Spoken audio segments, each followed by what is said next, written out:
Today is Friday, September 17, 2021. Coming up on Roland Martin Unfiltered, streaming on the Black Star Network. In North Carolina, State Supreme Court blocks voter ID laws. Law discriminates against black people. Wait till you hear what they said about the legislature and what they tried to do. The only political action committee focused on black political engagement is celebrating 5 years of service. We'll talk with the founder of the Collective PAC about what the group has accomplished and what they're going to do moving forward.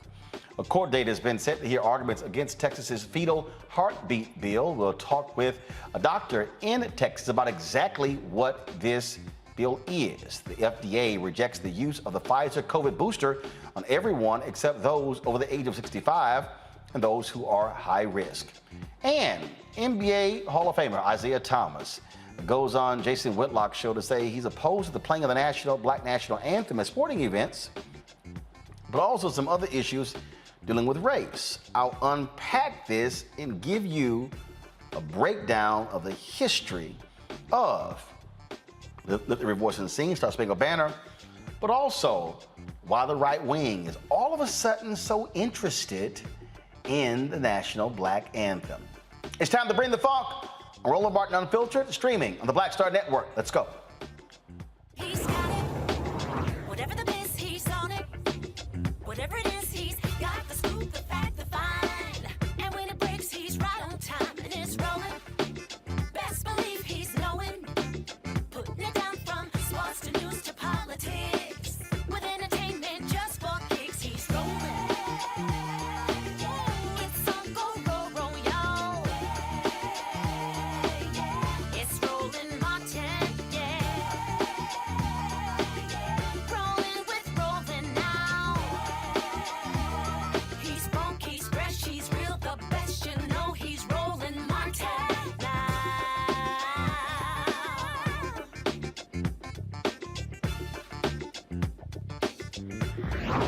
Martin.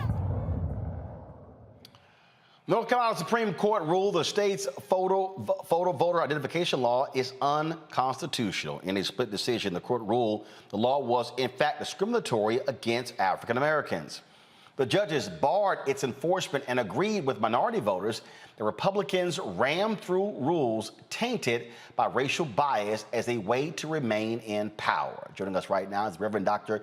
T. Anthony Spearman, president of the North Carolina chapter of the NAACP, the state conference of the North Carolina NAACP. Reverend Spearman, I'm always glad to have you on Roland Martin Unfiltered. This is why voting matters. The state Supreme Court, the final arbiter of laws in North Carolina, make the ruling. Republicans were desperate to take control of the Supreme Court. Democrats, had Sherry Beasley won as state Supreme Court justice, would have had a 6-1 advantage. It's really now it's 4-3. But this shows you why voting matters, putting the right folks on these state Supreme Courts. Roland, thank you so much for having me on. Good to see you again. And but I have to reel you in a little bit because this decision that came out today, this ruling that came out today, was actually at the Superior Court level. So we've got a ways to go before we get to the the state. Got it. Okay. State Supreme Court. And this is the North Carolina NAACP actually has a very similar case that. This was fought by the Southern Coalition for Social Justice, and Holmes v. Moore is the name of it. And so, this is a state challenge that challenged North Carolina state Constitution in Article 1, Section 19, dealing with the equal protection of laws.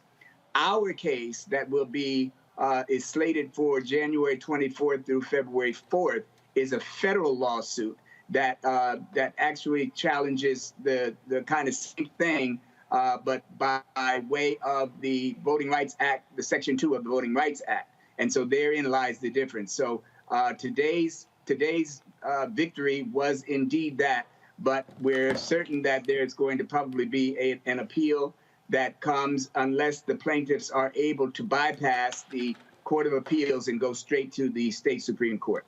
So, and what people have to understand, you've been dealing with this for a while. You had a previously federal judge ruled that the bills there were, frankly, racially driven, where they said there was a laser-like focus targeting African Americans. I mean, Republicans in North Carolina were very vocal, if you will, very public with how they were targeting black people and trying to limit the power to vote, because they were angry that President Barack Obama won North Carolina by 14,100 votes in 2008. And they did not want to see black voters exercising that power on statewide races and as well as in other races in North Carolina. And they still don't want to see it. And the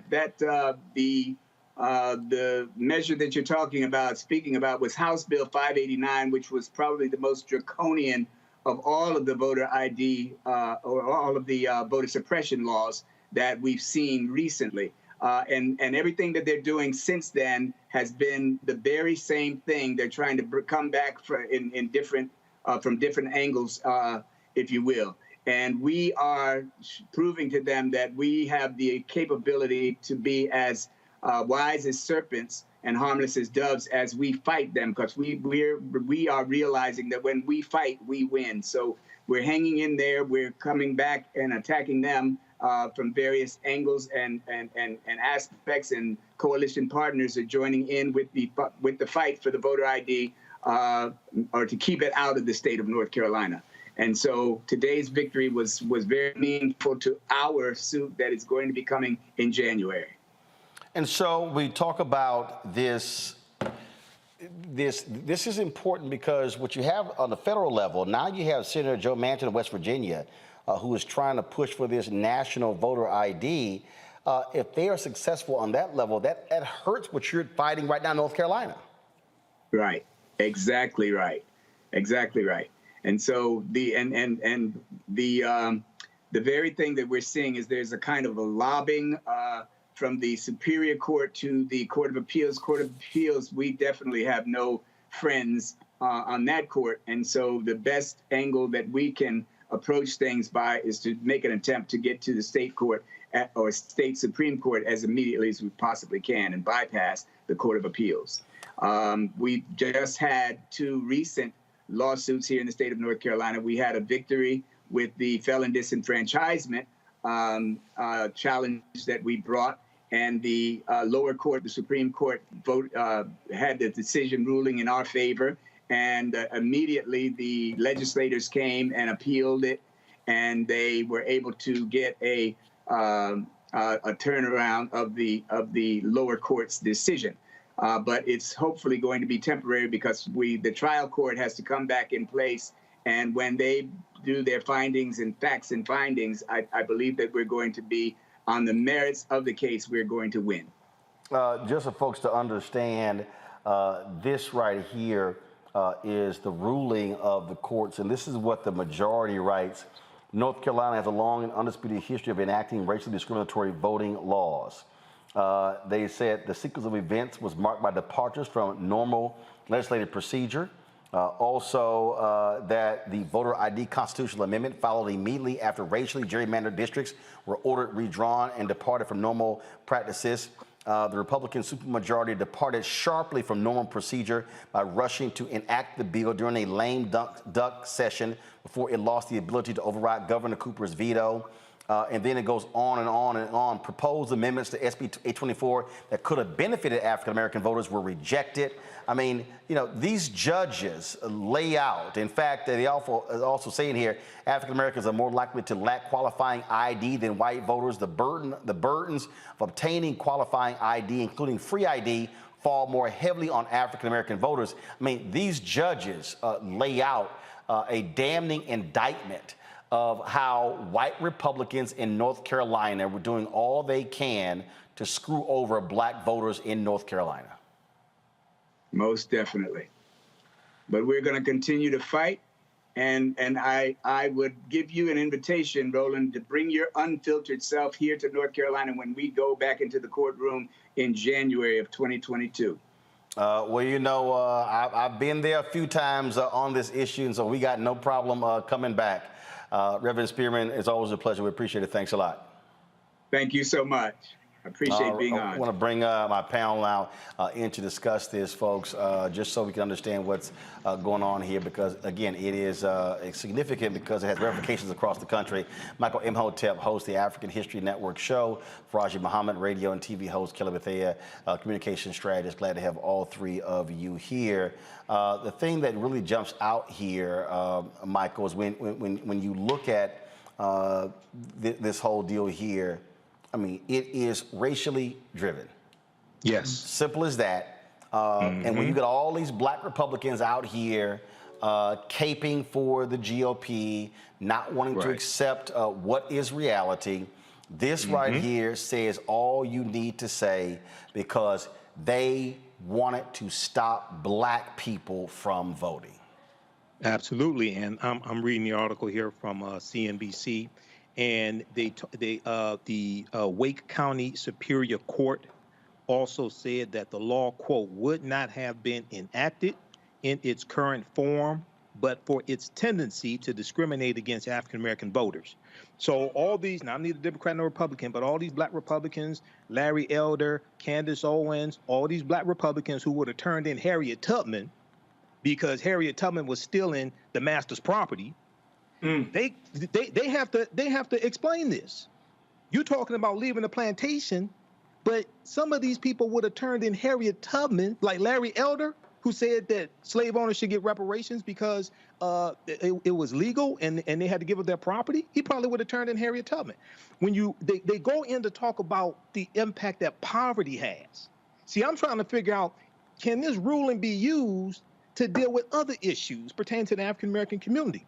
The majority decision noted that because black people in North Carolina are more likely to live in poverty than white people, they thus are also more likely to, quote, face greater hurdles to acquiring photo ID, end quote, as a result of not having a car or being able to get time off from work to do so. This ties into what they're doing. The bill they just passed in Texas, which shuts down the drive-through voting, but also voting after hours as well. So I'm trying to see, can this ruling be used to deal with some of these other laws as well as it goes through the federal court? Well, only if as a precedent. Well, only on the federal side. As a precedent. Not on the state side. And again, I go back to it, Kelly, for the people who sit here who love talking about, man, why y'all sitting here talking about voting, why y'all talking about voting for Democrats. If you had 3 Republican judges, this is not how the ruling was going to go down. Exactly. And just to show how insidious and how important voting is, the governor originally vetoed this law from being enacted, and it was overridden in state legislature to be enacted anyway. So that means that even the governor agreed that this was unconstitutional. It shouldn't be on the books. It shouldn't be enacted whatsoever. But because of the hold that Republicans have in that state and in the legislature specifically, they were able to override even the governor's veto to keep that racist law going. This is the same state that did gerrymandering with surgical precision in the last couple of years, just to make sure, like you said, that another Obama would not be elected by the electoral votes in that state. So I'm happy to see that, you know, we got this ruling today, but like your previous guest said, we have a long way to go because this is not the end-all be-all court regarding this matter. So we have to keep, you know, putting pressure on state legislators in North Carolina and elsewhere who have laws like this on the books to make sure that they are overturned and eradicated altogether. The thing here, Faraji, when we would look at this ruling here, what it clearly establishes is what happens or what we're seeing happen with Republicans across this country. That when they have the power, they're going to wield that power in a very clear way. And this is absolutely a result of black power. The judges wrote this. This pattern has repeated itself at least 3 times during North Carolina's history. The North Carolina Constitution of 1868 guaranteed every adult male citizen the right to cast their ballot in a free and fair election. From Reconstruction to the end of the 19th century, this resulted in increased African-American political participation. In response, Democrats implemented an amendment to the North Carolina Constitution that required passage of a literacy test and payment of a poll tax as preconditions to register to vote. Then it says the literacy test and poll tax resulted in the wholesale disenfranchisement of African-American North Carolinians and their removal from the political life of the state. Following the passage of the literacy test and extending through the enactment of the Voting Rights of 1965, African-Americans, despite the effects of Jim Crow policies, achieved some hard-won political successes as a result of persistent and determined efforts to mobilize residents of black communities to present themselves to the literacy test repeatedly, in effect to challenge the literacy test. And then it goes on in terms of exactly what the legislature did and how they tried to do it. And I love this here. Officials claim that these actions were needed to protect against voter fraud. In reality, they were designed to thwart growing black political power. Sounds familiar. Absolutely. Hey, Brother Roland, I think that piece speaks volumes about what we're doing, what we're seeing right now. I mean, here we have a state that is going back and forth about the issue of black political power. And I think that, this whole ruling was based upon a 2015 analysis, which showed that here, check out these numbers. The analysis found that 9.6% of black registered voters lacked acceptable ID for voting under a prior voter ID bill, as compared with 4.5% of white registered voters. So we're seeing that black people are once again put in the back. And I think that we need to start having conversations about is, now that the judges are pushing back on this voter ID bill, how do we at the same time empower our people to not get caught up in a situation where they don't have ID issues? Now, one of the big things is getting access to getting IDs.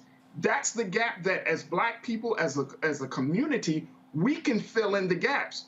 If somebody in North Carolina lives in a rural area of the state and they can't get to the city or any town, then how is there a black transportation service that can provide that service to help fit, to fill in the gap?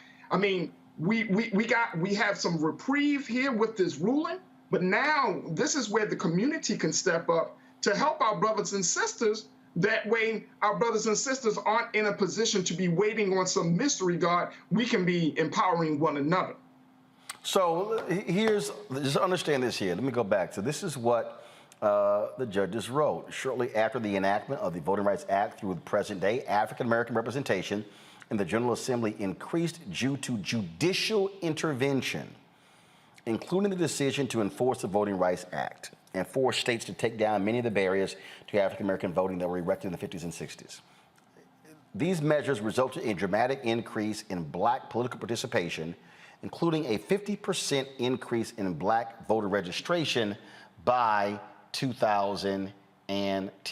But check this out. During this time, the state Republican Party continued to attempt to suppress black voter turnout.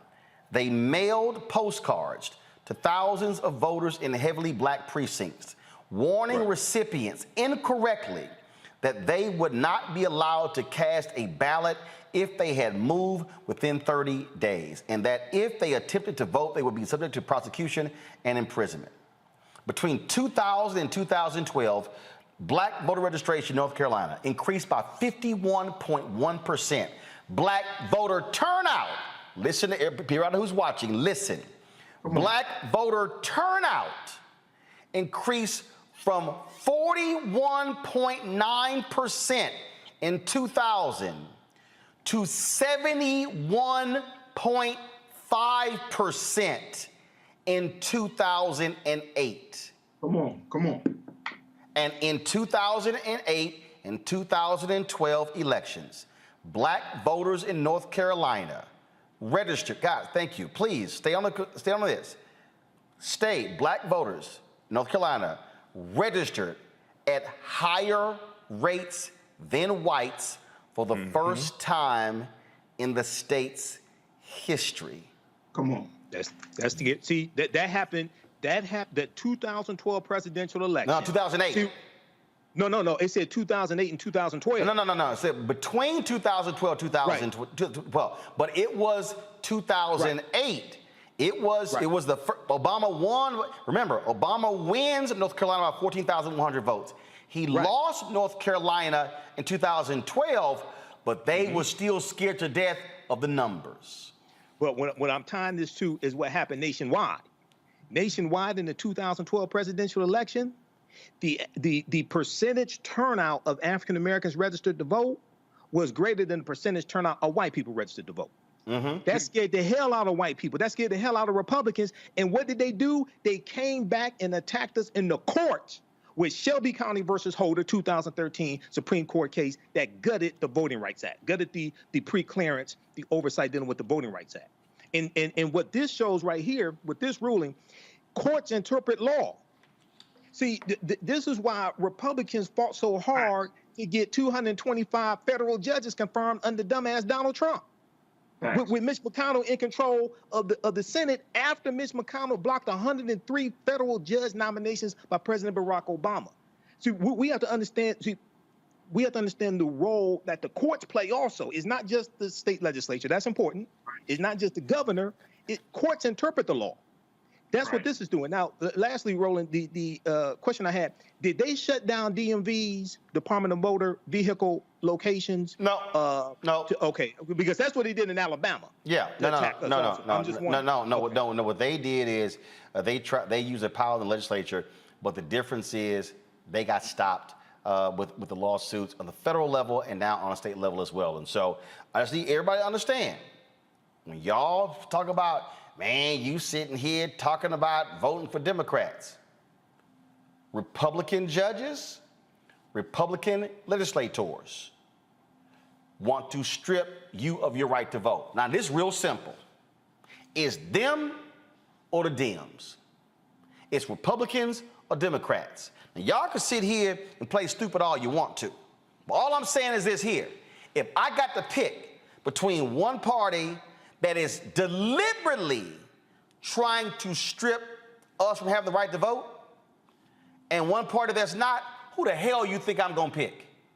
Not only that, they're trying to block everything else that's beneficial to African Americans. All these other bills, Republicans are voting against. When you look at the $1.9 trillion American Rescue Plan that has $46.5 billion in rental assistance for renters and landlords, that's keeping a lot of black people in their homes, who blocked that bill? No Republicans in the House or the Senate voted for the bill. I'm neither Democrat nor Republican. I sure as hell ain't stupid. I can look at the history and I can see what's taking place. Now, there's some Democrats, they need to have their ass kicked and voted out of office too. I'm for that as well. But we have to understand that elections have consequences, and we're talking about self-preservation. And no one is sitting here saying, "Oh, Democrats are perfect." But again, y'all, the courts have shown Republicans in North Carolina, they specifically asked, "When do black people vote early?" Exactly. Oh, most of them vote the first week. We're gonna limit early voting to one location in each county for the first several weeks. Y'all can play stupid.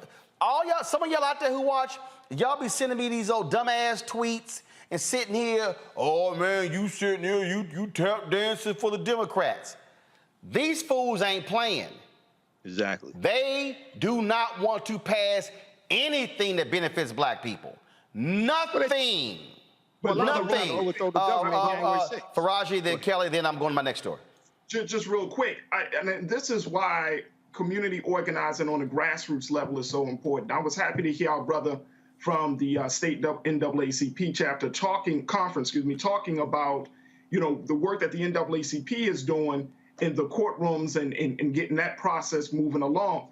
And I'm with you, Brother Michael. This is one of those situations where you need a multi-pronged strategy to employ, because it's not just about the NAACP. A lot of our people, we look at these major civil rights institutions as being the one-stop shop for everything, and we lose we have lost the sense of what these institutions were all about. These institutions were not to be the one-stop shop for civil rights. These institutions were to serve as guides for us as a people so we can become empowered. And so if the community is not up for this, I'm still at the point that you have so many Black North Carolinians or Linians who don't have access to proper IDs. Why is that? This is 2021. Because one, first we got to understand this here. There's about 20% of the population who actually don't even use driver's licenses. They don't. I mean, I think one of the mistakes that we make is that we assume that other people are flying, they are driving. No, it's a lot of people who aren't. It's a lot of people who don't have bank accounts, okay? Who use their utility bill to be able to cash a check, whatever. And so that's one of the mistakes that we make. What we got to remember is that they also put up barriers, even getting a free ID. And so that's where we sort of get caught. Kelly, a final comment before I go next door. I absolutely agree with everything that's been said. I just wanted to make clear that the minute that any of these laws stop benefiting white people, specifically white Republicans, that's when they are going to be overturned. So for those who, like you said, just are frustrated with the either or situation being Democrats or Republicans, Republicans do not care about Black people. They simply do not, because if anything, they could have taken this opportunity over the past 20 years to actually revamp their platform to see how Black people can be integrated into it so they can actually grow their base, so they can actually get the votes that they want and the like. They don't want that. They want white supremacy. They want white retained power. They do not care about anybody else being, in the mix so long as they are on top. So when you are in a predicament such that you only have two choices, where our political system is so binary, you have to pick the lesser of two evils, meaning both of them can be trash whenever they want to be. Right. But one of them is going to and has proven to have some benefit towards Black people. So I'm going with the lesser evil option. Well, bottom line is here, don't go to sleep, people. This thing is real. Now, if we are not voting, then how are we putting our own into public office? The Collective PAC, they are celebrating their 5-year anniversaries, which is focused on building Black political power. They, of course, are dedicated to increasing Black political engagement and actually supporting Black candidates across the country. There are a variety of festivities, which begin today, where over 100 elected officials and political candidates here in D.C. for events like a concert featuring Grammy Award-winning artist Nas, as well as being entertained by DJ D-Nice, of course, who won the NAACP's 2021 Entertainer of the Year. Joining us right now is the co-founder of the Collective PAC, Quentin James. Quentin, glad to have you on Rolling Unfiltered. You were just hearing us talk about, again, trying to fight for voting rights to ensure we can get to the ballot. Bottom line is this here. If they're blocking us from getting to the ballot, they're blocking us from electing Black candidates. Exactly. And that's a huge challenge. One of the reasons that we started the Collective PAC was because of the numbers. They're so, against our community in terms of where we are with representation. So right now, 90% of people in public office in this country, right, are white. 95% of the elected prosecutors in the country are white. And over 84% of Democratic candidates and 96% of the GOP candidates are also white. And so when we think about our representation, and we just had the census come out, think about how do we make sure Black voices are at the table. Yes, we have to have voting rights to make sure folks have the ability to cast their votes. We also got to have Black candidates stepping up to run, who are running well-funded and competitive campaigns to win these seats. And so these things go hand in hand, and we can't do one without the other. And so I think it's a very timely conversation. It's unfortunate that we're still fighting about these issues around voting rights, but it's a strategic decision. I think your previous guests were saying this is intentional because they see the writing on the wall. This country is becoming blacker and more browner and more diverse. And so that means that if they're going to compete with us numerically, they got to change the rules. And so that's what we see happening around the country. Well, and I'll give a perfect example. I brought it up earlier. Sherry Beasley was the state Supreme Court justice in North Carolina. She lost by just 400 votes. 400 votes. Statewide, exactly. Had she won, Democrats would have a 6-1 majority on the state Supreme Court. The guy she lost to was a white male Republican who was pissed off that he wasn't elevated as Chief Justice and chose to run against her. He beats her, Republican wins his seat. Now the Democratic majority on the state Supreme Court is now 4-3. Exactly. And that is the challenge here is, you know, sometimes our opponents are playing chess and we're still kind of playing checkers. This is a very strategic game. And I think candidates like Sherry, who's now running for the U.S. Senate, and folks should go to her website, sherrybeasley.com, to find out more information about her. We have to support these Black candidates who are stepping up to run across the country this year, in the next cycle, 2022. We will have competitive African Americans running for the United States Senate in really important places. You mentioned Sherry Beasley in North Carolina. We also have to re-elect Raphael Warnock in Georgia. Congresswoman Val Demings running for Senate in Florida, Lieutenant Governor Manila Barnes running for the U.S. Senate in Wisconsin. We have some very competitive candidates running in Pennsylvania, including State Representative Malcolm Kenyatta, who was here with us earlier today. And also in Kentucky, we have our good friend, Brother Charles Booker, one of the youngest people elected to the Kentucky House of Representatives in previous, is also running for the U.S. Senate. And so we have some really important races where folks, to your point, will need every single dollar and every single vote, because we saw, as you mentioned, a race decided by less, than the 400 and something votes. And so it's really critical that we understand that this is an important opportunity for us to build Black political power in this next year and a half. And for folks who also don't understand, one of the biggest problems that Black candidates have is money. If you look at members of the Congressional Black Caucus, you don't have major fundraisers in terms of people who are bringing in a ton of dough. And so what happens is people say, I'm praying for you. No, guess what? Your prayer ain't going to buy any TV ads or radio ads or pay for any field staff. And so that's also why we're having a Black Political Action Committee is important for folks who are running for federal and statewide office and local office. Exactly.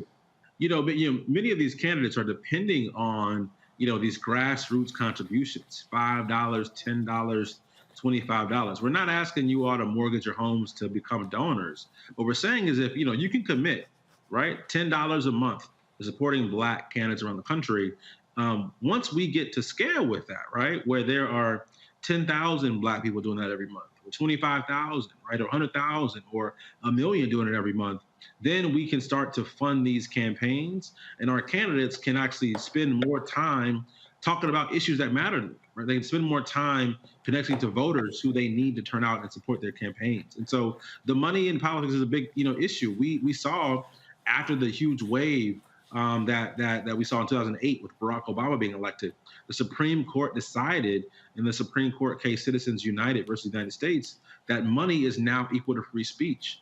And so we're seeing floods, right, of millionaires and billionaires becoming major political donors because they can now spend unlimitedly to make sure their voice is, kind of overrunning the people's voices.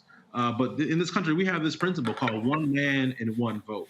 And so it's critical that we understand our power as voters, but also understand our power as donors to make sure our candidates have the same opportunity to have their voices heard in these really important races. And for the people who say small donors don't matter, the reality is that's what powered Senator Bernie Sanders' campaign, those small donors. And so, this is not, I don't have 1,000 or 1,500 or 2,000 to give. No, a whole bunch of $5, $10, $20 adds up pretty quickly. Exactly. And let's, be clear, before Bernie, there was Barack Obama, right? I mean, let's understand that playbook was very much developed and run by the first Black president of the United States. And people forget that Barack Obama even though we kind of, we're all in those moments in 08 and 2012, he was outraised both times in his elections, right? And so it was important that all of us were giving our $5 and $10 and $25 amounts to his campaign, because it was able to keep him competitive in the fundraising when they were running against really a billionaire class who was very against, what we're trying to create as Black leaders, Black progressives, Black elected officials. And so that is a really important point that you raised, Roland, around don't underestimate the power not only of your vote, but of your dollar. That is the one change of our politics that our ancestors did not have to deal with when they received the right to vote, right? There was not this kind of understanding that Black candidates couldn't compete financially with fundraising, right? Because what we know, right, through folks who've won in 2020, 2018, the average U.S. Senate campaign right now costs around $10 to $20 million. $10 to $20 million. The average U.S. Congress campaign costs around $1.5 to $2 million. And so when we think about these candidates and having to, raise that kind of money coming from our communities, where we know all the stats around poverty, all the stats around Black wealth in our community, right, has been devastated due to not only COVID, but the economic depression and everything that we've kind of gone through, the recession of 2008, 2009, we know these stats, right? And yet and still, we can make a huge difference when we come together collectively and contribute money to support these candidates. And so I am very encouraged by what we're seeing around the country right now with grassroots donors supporting Black candidates. They're building multi-generational, multicultural coalitions to compete around the country, but we still got to do more. And so I want to say to your viewers, thank you for what you already have done, but don't, rest on those laurels. We have to continue supporting both with our votes and with our dollars, Black candidates who are running across the country. Events this weekend. So is the concert and party taking place tomorrow? Yes, exactly. We are bringing some of our top artists and creatives to the people. Tomorrow night, we're doing a show in Washington, D.C. With Grammy Award-winning artist Nas. Arguably has one of the best albums out in 2021. People may debate me on that with Drake and Kanye, but I think Nas is one of the best albums out right now. But also the NAACP Image Award Entertainer of the Year, DJ D Nice, who's been rocking Club Quarantine throughout the pandemic. We are excited to come together for a party with a purpose, right? The proceeds will benefit the tremendous Black candidates running across the country. We have over 100 candidates who are in town right now who'll be there mixing and mingling and talking to folks about why they should be elected to Congress, to Senate. We have Black women running for governor. We've never had a Black woman governor in this country. We can change that over the next 18 months. And so we're excited to invite folks. We encourage your viewers to come out and have a good night with us tomorrow night. All right, then. Well, look, we got to cover the Howard Hampton game tomorrow at noon. We'll be there. We'll also be streaming the halftime show. And so expect to see a brother at your event tomorrow night. So be coming through. So it'll be a long day, but it'll be a Black day. Exactly. And we really appreciate your support, Roland. You've been with us from the very start. So thank you for your platform. And for committing to connecting what we're doing with your audience. Thank you so much, Roland. I appreciate it. Thanks a lot. We'll see you tomorrow night. Perfect. Thank you all. All right, then. Let's go back to our panel here.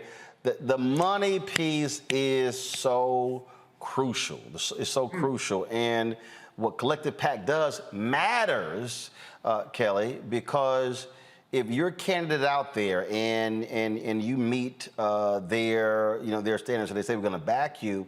I mean, look, to be able to have that mailing list going out there endorsing you, I mean, it's just huge. And people, I'm not joking when people say, "Yeah, I'm praying for you."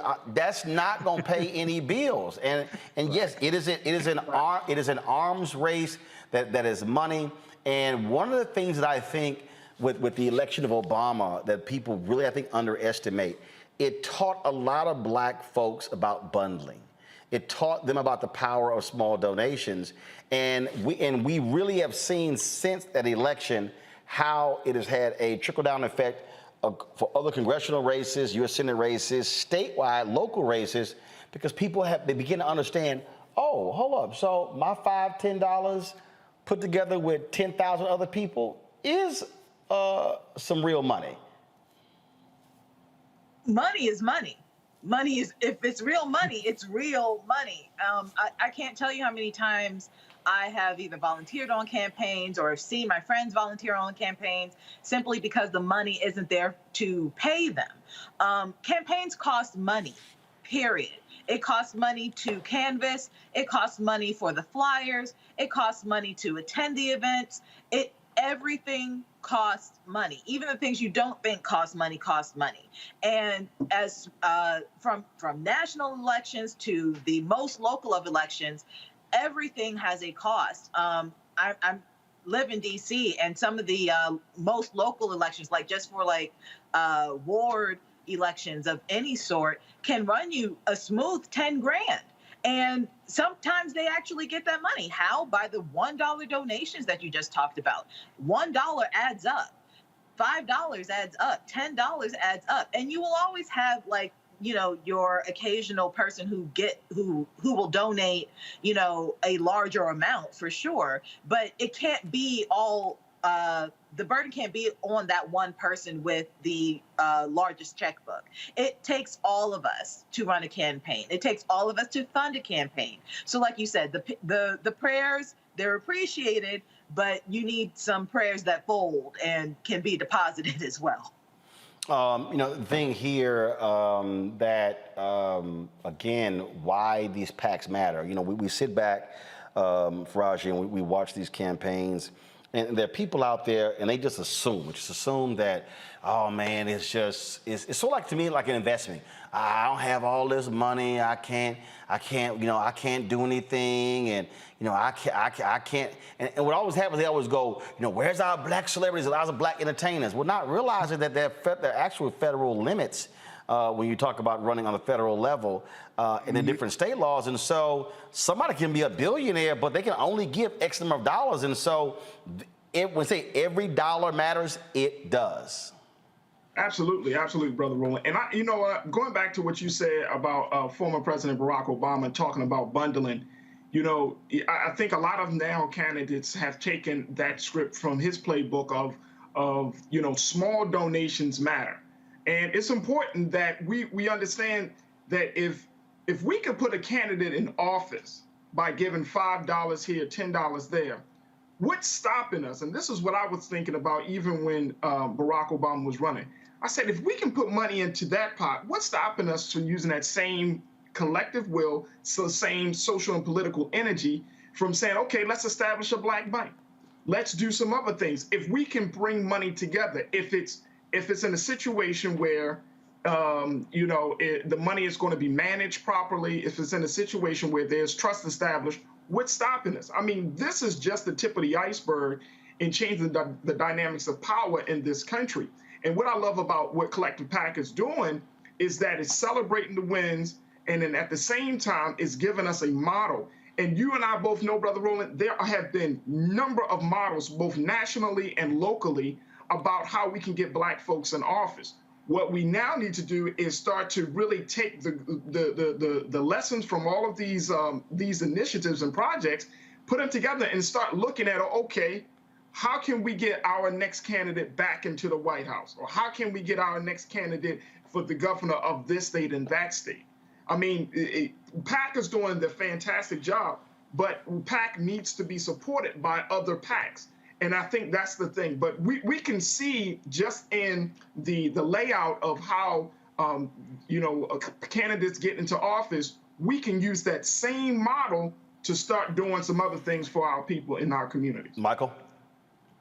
Yeah, you know, this is really important, and I'm glad you had Brother Quentin James on today. This is an example of why African-American owned businesses are so important, economic empowerment. So we can finance things like this and finance our own politicians, not so they can have a job, but finance people who are going to write laws and pass policies that are beneficial to us, okay? And so this deals with, you know, I hear one of my teachers, Dr. Claude Anderson, speaking in my head right now, but this is something that he's been talking about. We have to finance this. And we have to take the money that we earn from our own businesses, which is why we have to support our own businesses as well, to control the economics and the politics in our own communities. This is something Malcolm talked about.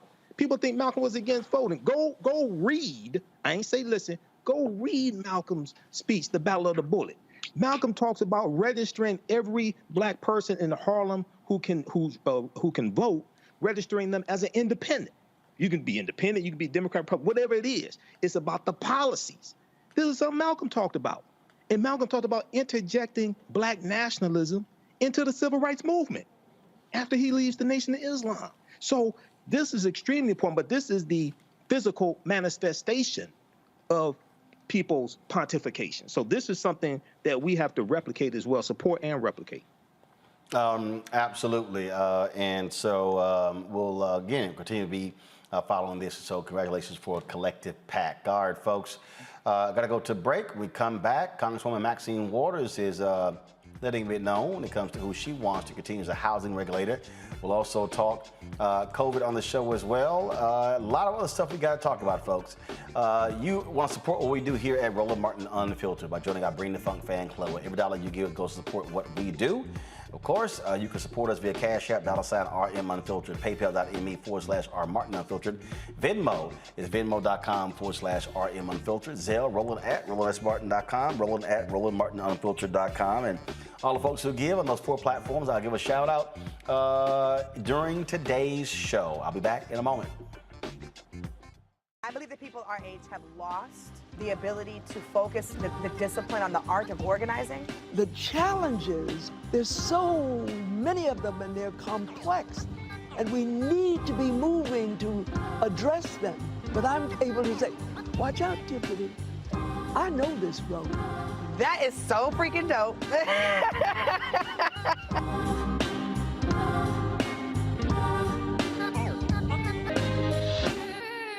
Time to be smart. Roland Martin's doing this every day. Oh, no punches! Thank you, Roland Martin, for always giving voice to the issues. Look for Roland Martin in the whirlwind, to quote Marcus Garvey again. The video looks phenomenal, so I'm really excited to see it on my big screen. Support this man, Black Media. He makes sure that our stories are told. See, this difference between Black Star Network and Black-owned media and something like CNN. I got to defer to the brilliance of Dr. Carr and to the brilliance of the Black Star Network. I am rolling with Roland all the way. Honored to be on a show that you own. A black man owns the show. Folks, Black Star Network is here. I'm real revolutionary right now. Roland was amazing on there. Stay black. I love y'all. I can't commend you enough about this platform that you've created for us to be able to share who we are, what we're doing in the world, and the impact that we're having. Let's be smart. Bring your eyeballs home. You can't be Black-owned media and be scared. You dig?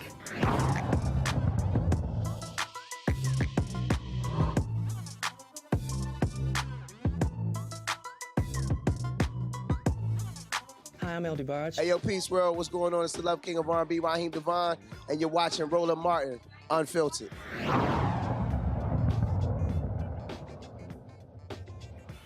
The Food and Drug Administration has rejected a plan to offer Pfizer booster shots against COVID to most Americans. The 16-2 vote is a blow to the Biden administration's plan to increase the nation's protection against the virus amid the highly contagious Delta variant. Over several hours of discussion, members of the FDA panel of outside experts voiced frustration that Pfizer had provided little data on the safety of extra doses. The panel says data provided by Israeli researchers about their booster campaign might not be suitable for predicting the U.S. experience. However, the panel did approve the extra shots for those 65 or older or who run a high risk of severe disease. And so we certainly will keep you abreast of that. In terms of what happens next, again, many people have been criticizing the Biden administration for that, but we'll see in terms of where they go next. Let's now talk about the Texas bill. You know, the Supreme Court allowed the bill called the fetal heartbeat bill to move forward as it makes its way through the court. They chose not to actually stop it. But First of all, what exactly is it? You also now have seen the legal challenges take place. So joining us right now is Dr. Nicole Lee Plenty, OBGYN and maternal fetal medicine physician out of Houston, Texas, my hometown. So glad to have you here. So explain to people exactly what this law actually says and does. So thank you, Roland, for having me. I really appreciate the opportunity. So the bill basically bans abortions after 6 weeks, leaves no exception for rape or incest, leaves no exception for babies that have major fetal anomalies, because obviously we can't diagnose fetal anomalies until much later on in the pregnancy than at 6 weeks. The law also basically leaves it up to the public to be the prosecutors of this thing, meaning if someone's in my clinic and they happen to bring someone with them and they hear me counseling them about their option for termination of pregnancy for any various reason, that could mean that that person that's with them can sue. It could also mean that if a person was raped, the rapist can also sue if the patient decides to terminate, which they would not be able to do in the state, but they could still sue and win $10,000 if they decided to pursue it. So what predicament does that put doctors in? Because when you say to detect a heartbeat, so does the bill require a sonogram? I mean, how do you go about that? What's the process? So basically, the earliest you can detect a heartbeat is somewhere around 6 weeks, but most clinicians aren't going to see people in clinic until 8 weeks because we know that there's a high chance of not seeing a heartbeat. So basically, they're using the last menstrual period to date the pregnancy or an ultrasound. So if there's an ultrasound or last menstrual period that says that a pregnant patient is at least 6 weeks, then you cannot terminate. It doesn't matter if there is a heartbeat that's seen or not. So in terms of this making its way through court, I mean, what you just described there, if the bill, so does the bill say absolutely no abortions after 6 weeks or a heartbeat must be detected? What's the process? I mean, is there paperwork you fill out or something? So if a heartbeat is not detected ever, then it's considered a stillbirth. So then you would not have an issue to go and get a procedure to basically evacuate the uterus, if you will. But usually what we would do is we would go in, we'd determine if the pregnancy is a viable pregnancy or not via ultrasound. If someone wanted a termination, we would then give them the resources they needed to then go get the termination. We would have to sign consent forms within 18 hours of a patient actually receiving a termination. That is the typical process. Now, Roland, honestly, we don't know what the process is because we don't see people that early. And so in my practice and in a lot of practices in Houston, we are trying to figure out what is the correct lingo that we have to use. How can we counsel people effectively? As a high-risk specialist, which is the same thing as a maternal fetal medicine specialist, I am seeing extremely high-risk patients, and I have to counsel patients about all of their options, including a termination if I am diagnosing a major structural defect in a baby. However, with this bill, if I counsel them, then I can get sued. But as a high-risk provider, I legally have to tell all the options. So if I don't, I can get sued for wrongful birth. So it's put us in a conundrum.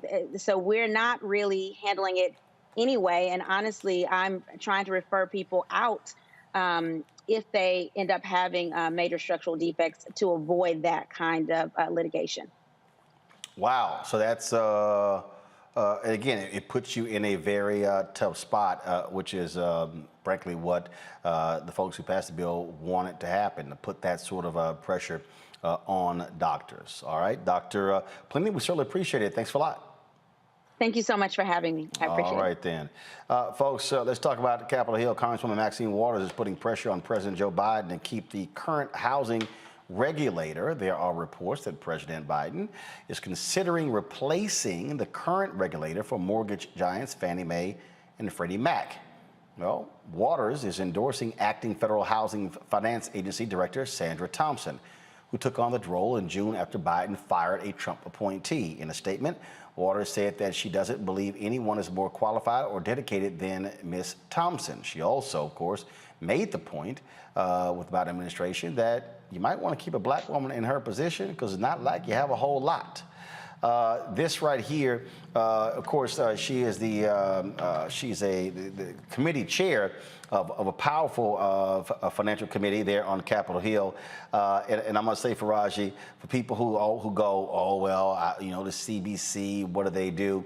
If you want to understand power, trust me, the Biden administration does not want to have to cross Congresswoman Maxine Waters on this very issue. No, I mean, and she represents the state of California, which you and I both know, Brother Roland, is a state that is, she's on the House Financial, she's served as the chair of the House Financial Services Committee. So they're looking at housing disparity, housing affordability, all of those housing issues across the country. And so, she is a vocal, she could be one of your staunch supporters, or she can be a vocal, a person that criticizes you. But at the end of the day, Maxine Waters, and I agree with her on this, that you got to put black people in front of, at the top of these things. I'm looking at housing.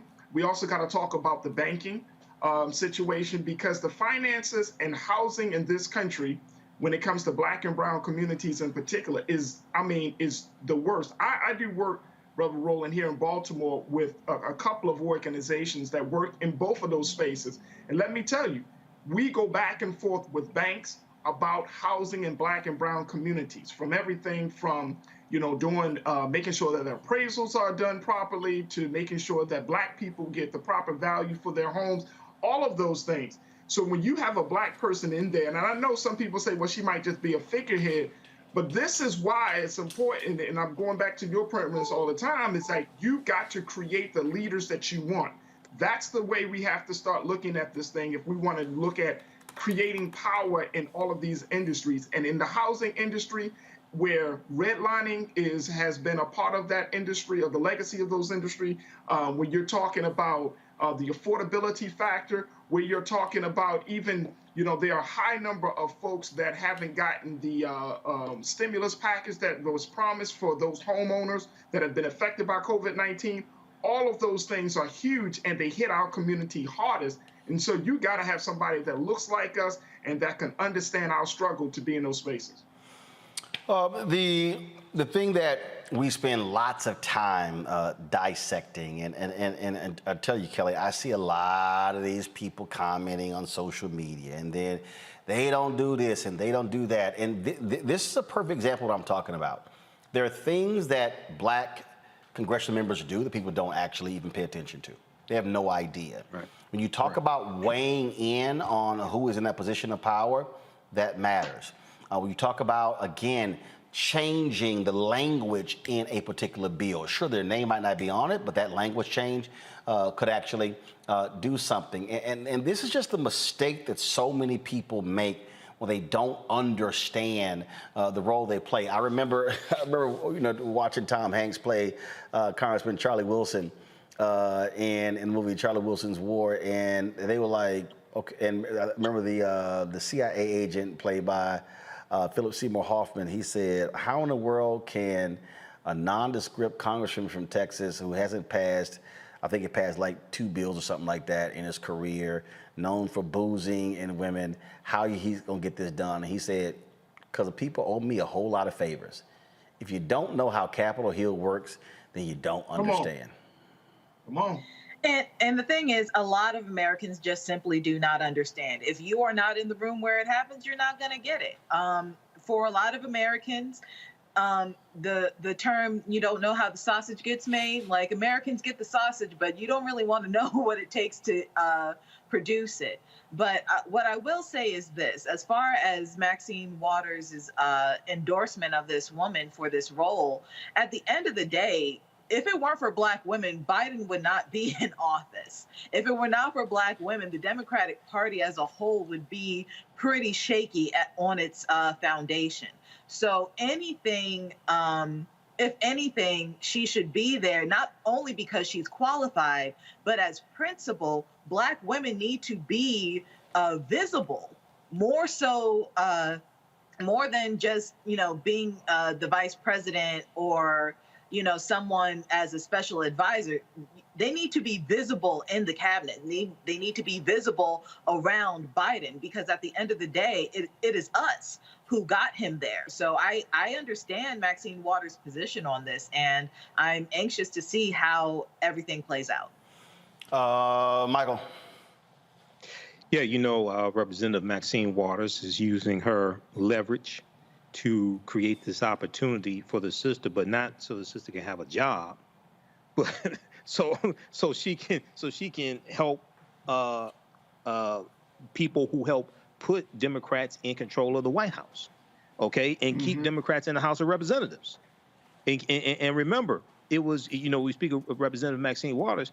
It was Representative Maxine Waters who spearheaded the bill to try to extend the eviction moratorium. Okay, at the last minute, it was Representative Maxine Waters. We talk about Black women. It was Cori Bush, and Ayanna Pressley, who were on the steps of Capitol Hill, drawing attention to this, to put pressure on Biden to do something with the courts and try to extend this with the CDC. Now, even though the Supreme Court eventually struck it down, it still bought some time. But what it did do is put pressure on state legislatures to figure out how to disseminate the $46.5 billion that was already passed months ago through the American Rescue Plan.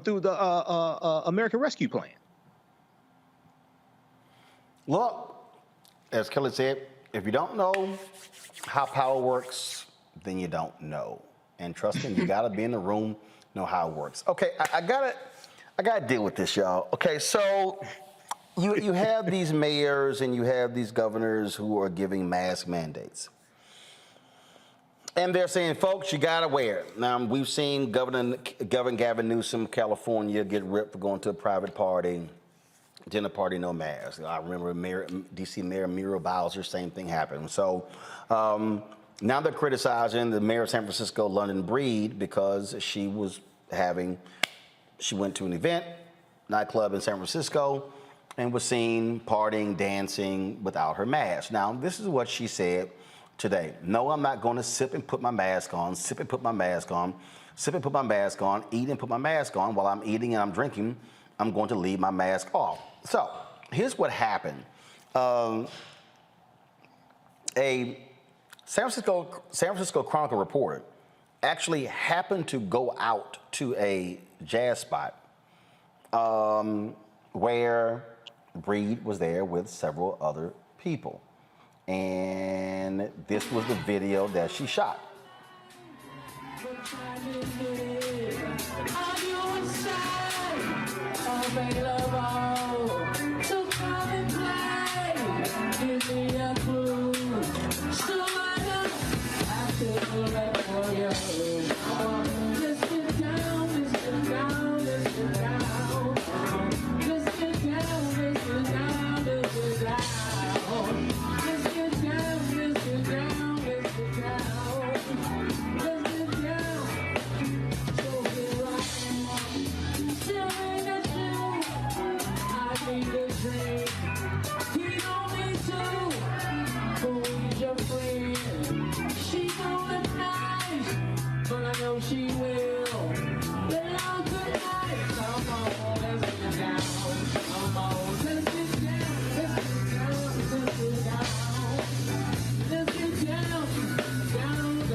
All right, so person in the middle, that was the mayor.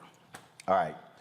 Now, her mask mandate was a strict mask mandate, saying if you're not eating, you're not drinking, even if you're vaccinated, wear your mask indoors. This is all to public officials.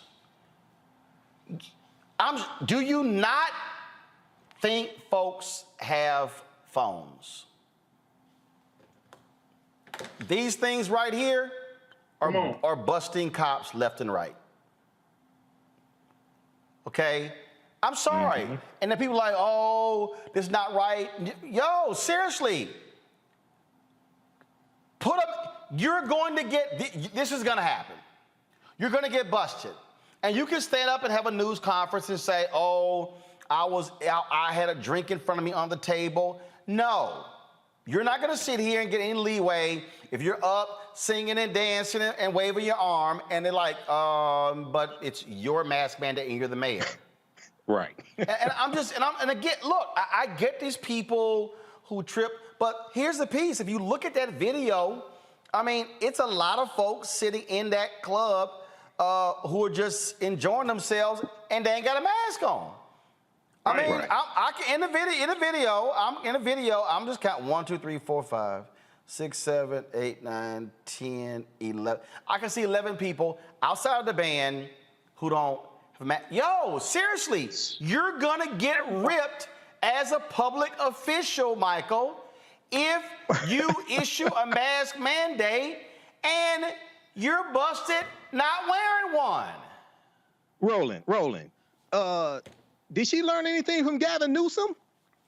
This is part of what spearheaded the recall election from Governor Gavin Newsom of California. Luckily, he survived it. You know, I understand you want to get out and go see Tony. I understand that. But it's like, wait a second, sister. If they tried to have a recall election against Gavin Newsom because he was in a restaurant without a mask, violating his own mask mandate, sister, you're black. You think they ain't going to come after you? So we have to be smarter than this. I understand people want to go out and have a good time, but at the same time, I'm sorry, Delta variant, I ain't going into up in no club like that. And people not wearing masks? Oh, hell no, I ain't doing that. But still, if you're elected official and it's your mask mandate, and especially if you're black, you can't do stuff like that. I'm sorry. Kelly, you can't, and folk can try to say, first of all, you already see what the right wing is doing. In fact, so perfect example, let me see if I can pull it up right here. So this is the New York Post, just so you understand, again, how folks, give me 1 second, I wanted to knock this off the screen, how folks try to play these things up.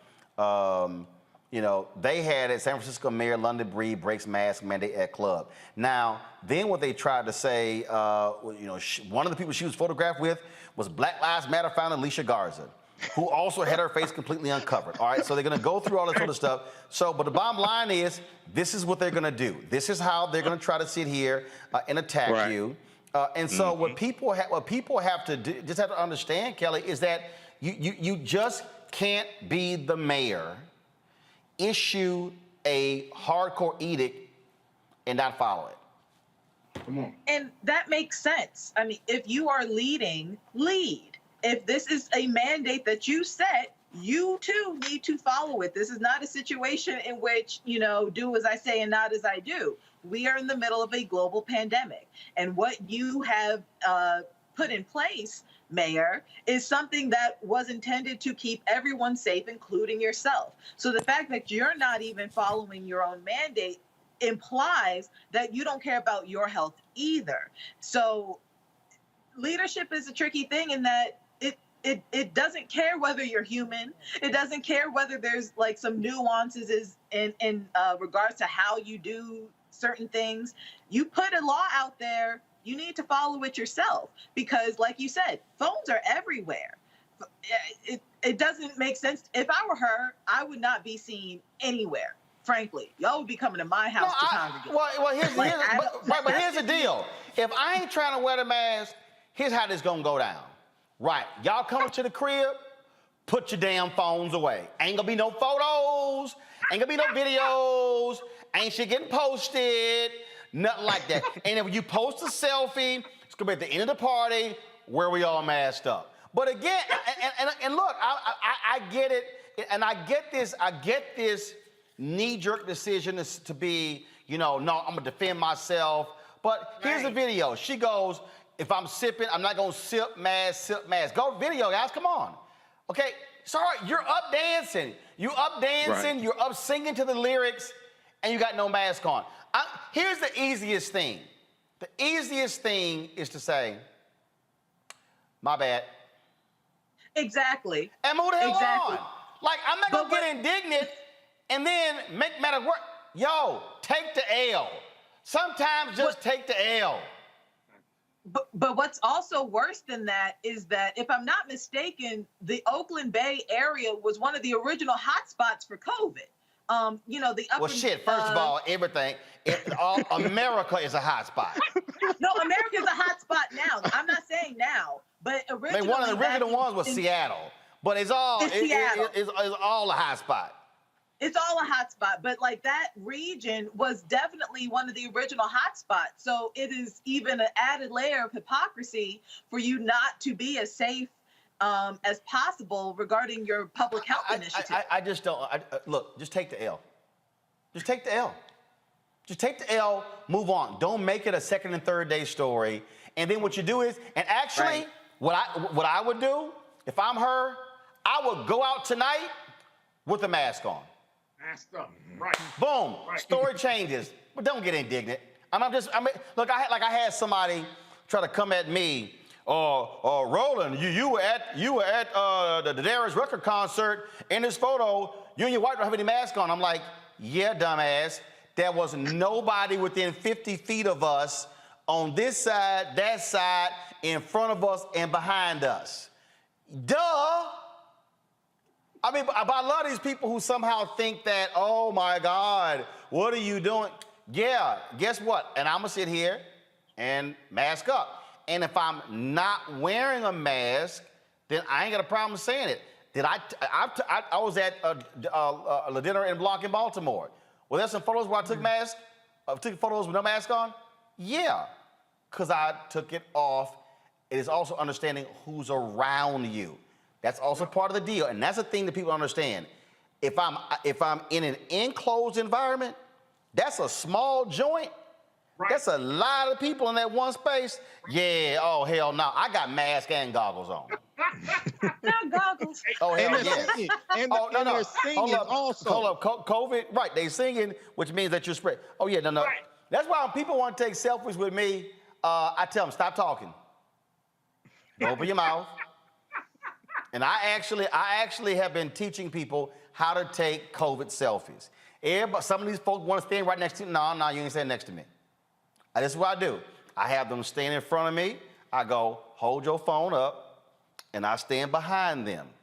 I'll say, do it this way or this way. Click snap. Boom, that's a COVID selfie. We ain't got to be next to each other. We got distance between us. You in front. If your ass talk, it's going that way. But you know what though, Brother Roland, like, and this is the crazy part. I'm all for masking, and you know, sometimes if you got to wear a double mask, you got to wear a double mask. The crazy part about this is that this is still an issue, and we're over a year and a half into this pandemic. Like, we're still fighting for an issue just to wear a simple mask. No. This is no shock. No, it's not. It's well, the shock is, one, like you're saying with this story, this is the mayor of the city. Let me tell you, in Baltimore, we have a mandatory, you got to wear a mask inside. Mandatory, right? Man, people come up into spaces in like stores in Baltimore, no mask. And guess what?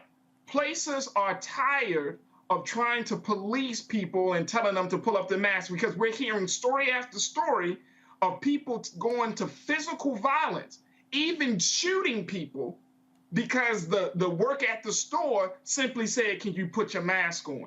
And that's the issue. And when it gets to that point where you feel like you got to pull out a gun, not just on a black person, but just for any person, just because they're telling you to do something that you already know. I mean, there are big ass signs on the door. Oh no! In New York, three Texans were arrested for physically assaulting.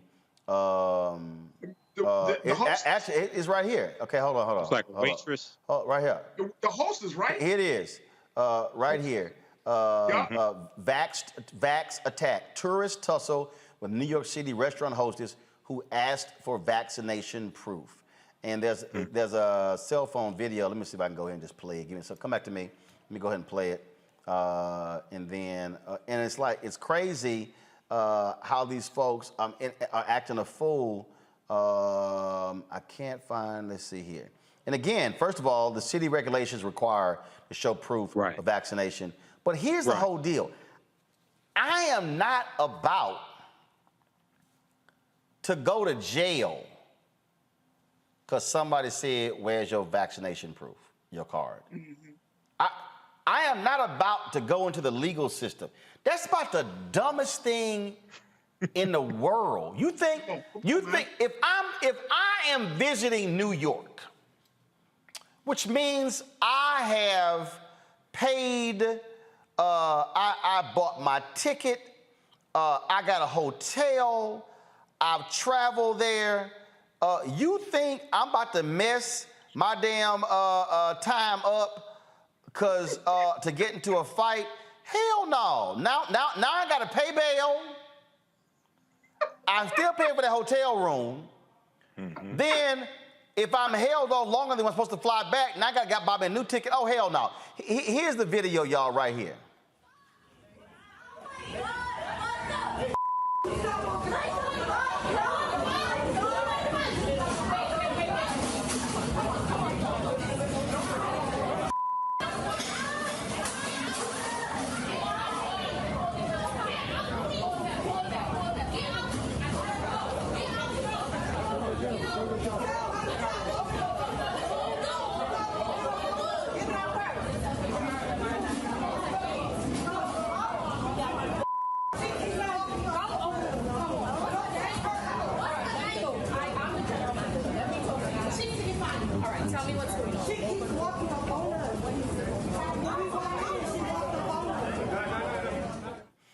Okay, this is all on, she keeps walking up on her. Y'all, somebody walking up on you does not mean you get to swing on somebody and assault them. Those 3 people from Sisters from Texas all have been arrested. Damn. Why are you gonna I ain't messing my trip up. But you know what though, Brother Roland, this speaks to something else though, because you talked about it a couple of times. It speaks to the fact that this whole pandemic has really made people imbalanced and mentally, you know what I mean? Like mental health and dealing with this pandemic and this ongoing just kind of, rules and regulations around this pandemic. This has taken people to a whole nother level of just sanity. Like to think that is a good idea to beat on somebody simply for asking for a vaccination card when you know it's COVID. I mean, like you knew this before you even touched down in the city, that the city has certain requirements. If you are traveling in 2021, I think that you should check the places that you go beforehand to say, okay, what's the rules around COVID right now? I mean, that's right. Vaccination. Look, when I went to the Darius Rucker concert, it was at Wolf Trap. First thing I want, okay, what are the rules? Like, perfect example, when I was in Houston for my aunt's funeral, there was Kim, Babyface, Music Soul Child. All right, so we roll up, they turning people away who had basically purses or bags that were like no bigger than this. They were bigger than this. Then it had to be clear or whatever. Well, first, look, y'all, just so y'all know, I had a bag. I got 2 phones. I had my Perel. I can't stand ash. So I had my bottle of lotion. Had my goggles. I had 2 masks, and I had a sweat rag. We're talking about this outdoors in Houston. I ain't stupid. Now, I got laid in with my bag because I'm a VIP. But do understand, I was gonna get in with that damn bag. I ain't going. Y'all give a damn what y'all say. I'm gonna have the mask, the goggles. I got everything. I am not sitting here, hell, I might have some gloves in there. I ain't sitting there playing with these people, okay? But you're right. Find out before you go somewhere, hey, what are y'all rules? What are y'all rules? And I just think what's happening is, one of the downsides of people in this country, we are Americans. It's about freedom. Oh, yes. There's a downside to that. And see, the reason, and I'm telling everybody right now, okay, this is very simple. This is very simple. Y'all can fight on the mask, y'all can fight on the vaccine, but you're gonna lose. I'm just letting you know right now. No, you're going to lose on this one. You're gonna lose on this. I'm just telling everybody, and I don't care how you feel, you're gonna lose on this one. Because what you have to understand is When you got a significant number of people who are like, no, we ain't trying to play these games. This is now 2021. I'm telling y'all right now, if this thing continues, be prepared for us to be shut down for all of 2022. I told everybody, y'all ask my wife, ask my family, I told everybody in June of last year, y'all need to go ahead and wipe off 2020 and wipe out 2021. I said, because these folk ain't gonna act right, I said, until 2022. And Well, here we are on September 17th, and we dealing with this, we're dealing with other folks, all kind of stuff, and we're gonna be in the same situation because folks, freedom, I'm an American, it's my right, okay? Keep playing. You know, very quickly, Roland, it's interesting we're having this conversation. Talk about freedom. Today's the anniversary of the U.S. Constitution being signed September 17, 1787. But I've said this on this show before. If you go study the Great Pandemic in 1918, 1919, 1920, it killed 675,000 Americans at a time when the U.S. population was 106 million. I think that's about 0.67% of the population when I calculated it before. We're almost at 675,000 Americans dying from COVID. No, actually, we're past that. We're past that. Yeah, okay, we just went past that. We're past 675,000 dying. But the U.S. population is 330 million. It's 3 times as much as it was in 1920. If 0.67% of the population dies of COVID, you're talking about like 2.1 million people dying, which means we're not at the halfway point if this continues the way it looks like it may continue if people keep acting the damn fool. I'm just, and again, I got people who are sitting here, well, the masks don't work. Look, let me tell y'all something. I play golf. The reason my ass got black marks on my damn leg right now is from mosquito bites. I thought that damn off worked. But if you think I'm not gonna walk my ass out there playing golf, especially in Texas, with big ass mosquitoes and not have some off on, you stupid. I'm gonna use whatever protection I can and not go, well, you know, this stuff not working. I'm telling you, and it's driving me crazy because we keep putting these scientists on and doctors on, and I got people who are sitting there. I had somebody who said, you know, why you mad because Nicki Minaj spoke her truth? Because it was batshit crazy. And I'm telling you, it's just, it is, somebody put on YouTube, off attracts mosquitoes. Yeah, you ain't lying. But again, I just want people to understand, especially black people, don't go to jail because somebody asked for your vaccination card. Right. Don't go to jail because somebody said, please put your mask up. And you know what? And if you don't want to put your mask on, don't go in that restaurant. Don't they have drive-thrus in New York? Don't they have drive-thru restaurants? But don't stand there and yell, this is my right. Okay? They're going to show your ass real quick what's your right. All right, speaking of rights, y'all, I got to break this thing down when we come back from the break. You know, my man Isiah Thomas went on Jason Whitlock's show, and right there, Isiah messed up. I don't know why he went and talked to that fool, Jason Whitlock, about anything dealing with race, because Jason Whitlock is probably one of the most self-hating black people you've met in your life. I mean, he fighting for first place with Candace Owens and Larry Elder and Jesse Lee Peterson. I mean, they like neck and neck and neck. It's a photo finish to the finish line. So they talked about a variety of things. And we come back, we're gonna break down some of those things, and I just wanna walk y'all through some history and also what this angry attitude regarding the Black National Anthem, and people mad about Lift Their Voice and Sing, what this thing is really about. I'm gonna unpack that or do one of my deconstructions along Dr. Gerald Horn next on Roland Martin Unfiltered. White supremacy ain't just about hurting black folk. Right. We gotta deal with it. It's injustice, it's wrong. I do feel like in this generation, we've got to do more around being intentional in resolving conflict. You and I process. haven't always agreed. Yeah. But we agree on the big piece. Yeah. Our conflict is not about destruction. Conflict's going to happen.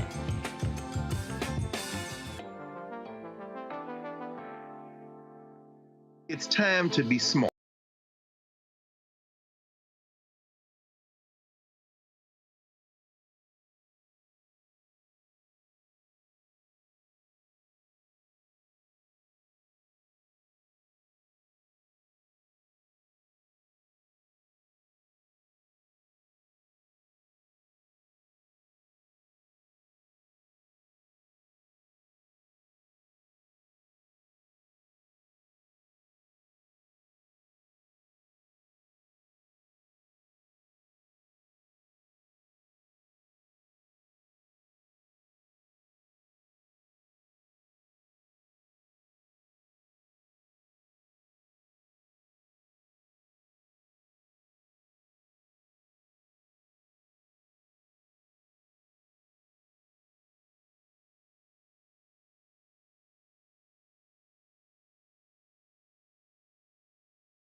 inquisitor. Now, not completely. Because the reality is we continue to have to fight to assert our rights. Press play on more of the interview. Sizing that, okay, there are two different statuses, not races, because I'm gonna call it what it is. It's status. There are two different statuses in this country, black and white. So there's a black national anthem, there's a white national anthem. Okay, now if you want to just have one national anthem, then let's come together collectively and decide, okay, what the national anthem is going to be for this country. Not just. Okay. Isaiah, that's just not true. There's a national anthem. There's one. First, which is the Star Spangled Banner. Now, let me just remind people when the Star Spangled Banner was written. And again, this is what I need us to understand, because one of the things is we have been taught so many things in this country, but we were not really taught everything in this country. What we have to understand is that, first and foremost, the Star Spangled Banner, when it was written, okay, was not the national anthem. It was a poem. If you actually read it, you'll realize that third stanza, which has been quite debated, deals with the issue of race. Let's just deal with that, okay? Second of all, when we talk about the Black National Anthem, that's not what it's called. The song is called Lift Every Voice and Sing, written by James Weldon Johnson in 1900. In 1919, the NAACP called it the National Black Anthem, and ever since then, that is what we referred to it as. But it was simply a song by James Weldon Johnson. Why is that important? It's because if you fall for how they are framing this whole thing, then it becomes, oh my goodness, we have two anthems. Actually, we don't. And remember, Star Spangled Banner, written in 1814, it did not become the national anthem until 1931. Now, they're making a big deal out because the Lift Every Voice and Sing is being sung before the Star Spangled Banner. Y'all do realize that sometimes when you go to the game, they sing America the Beautiful before the Star Spangled Banner. So what's the issue? That we're singing another song before the Star Spangled Banner, or that it's Lift Every Voice and Sing? Play more of the interview, please. National anthem, because the white national anthem has classified as status.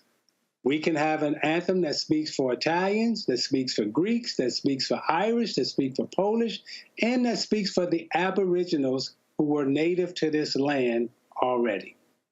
And that's us.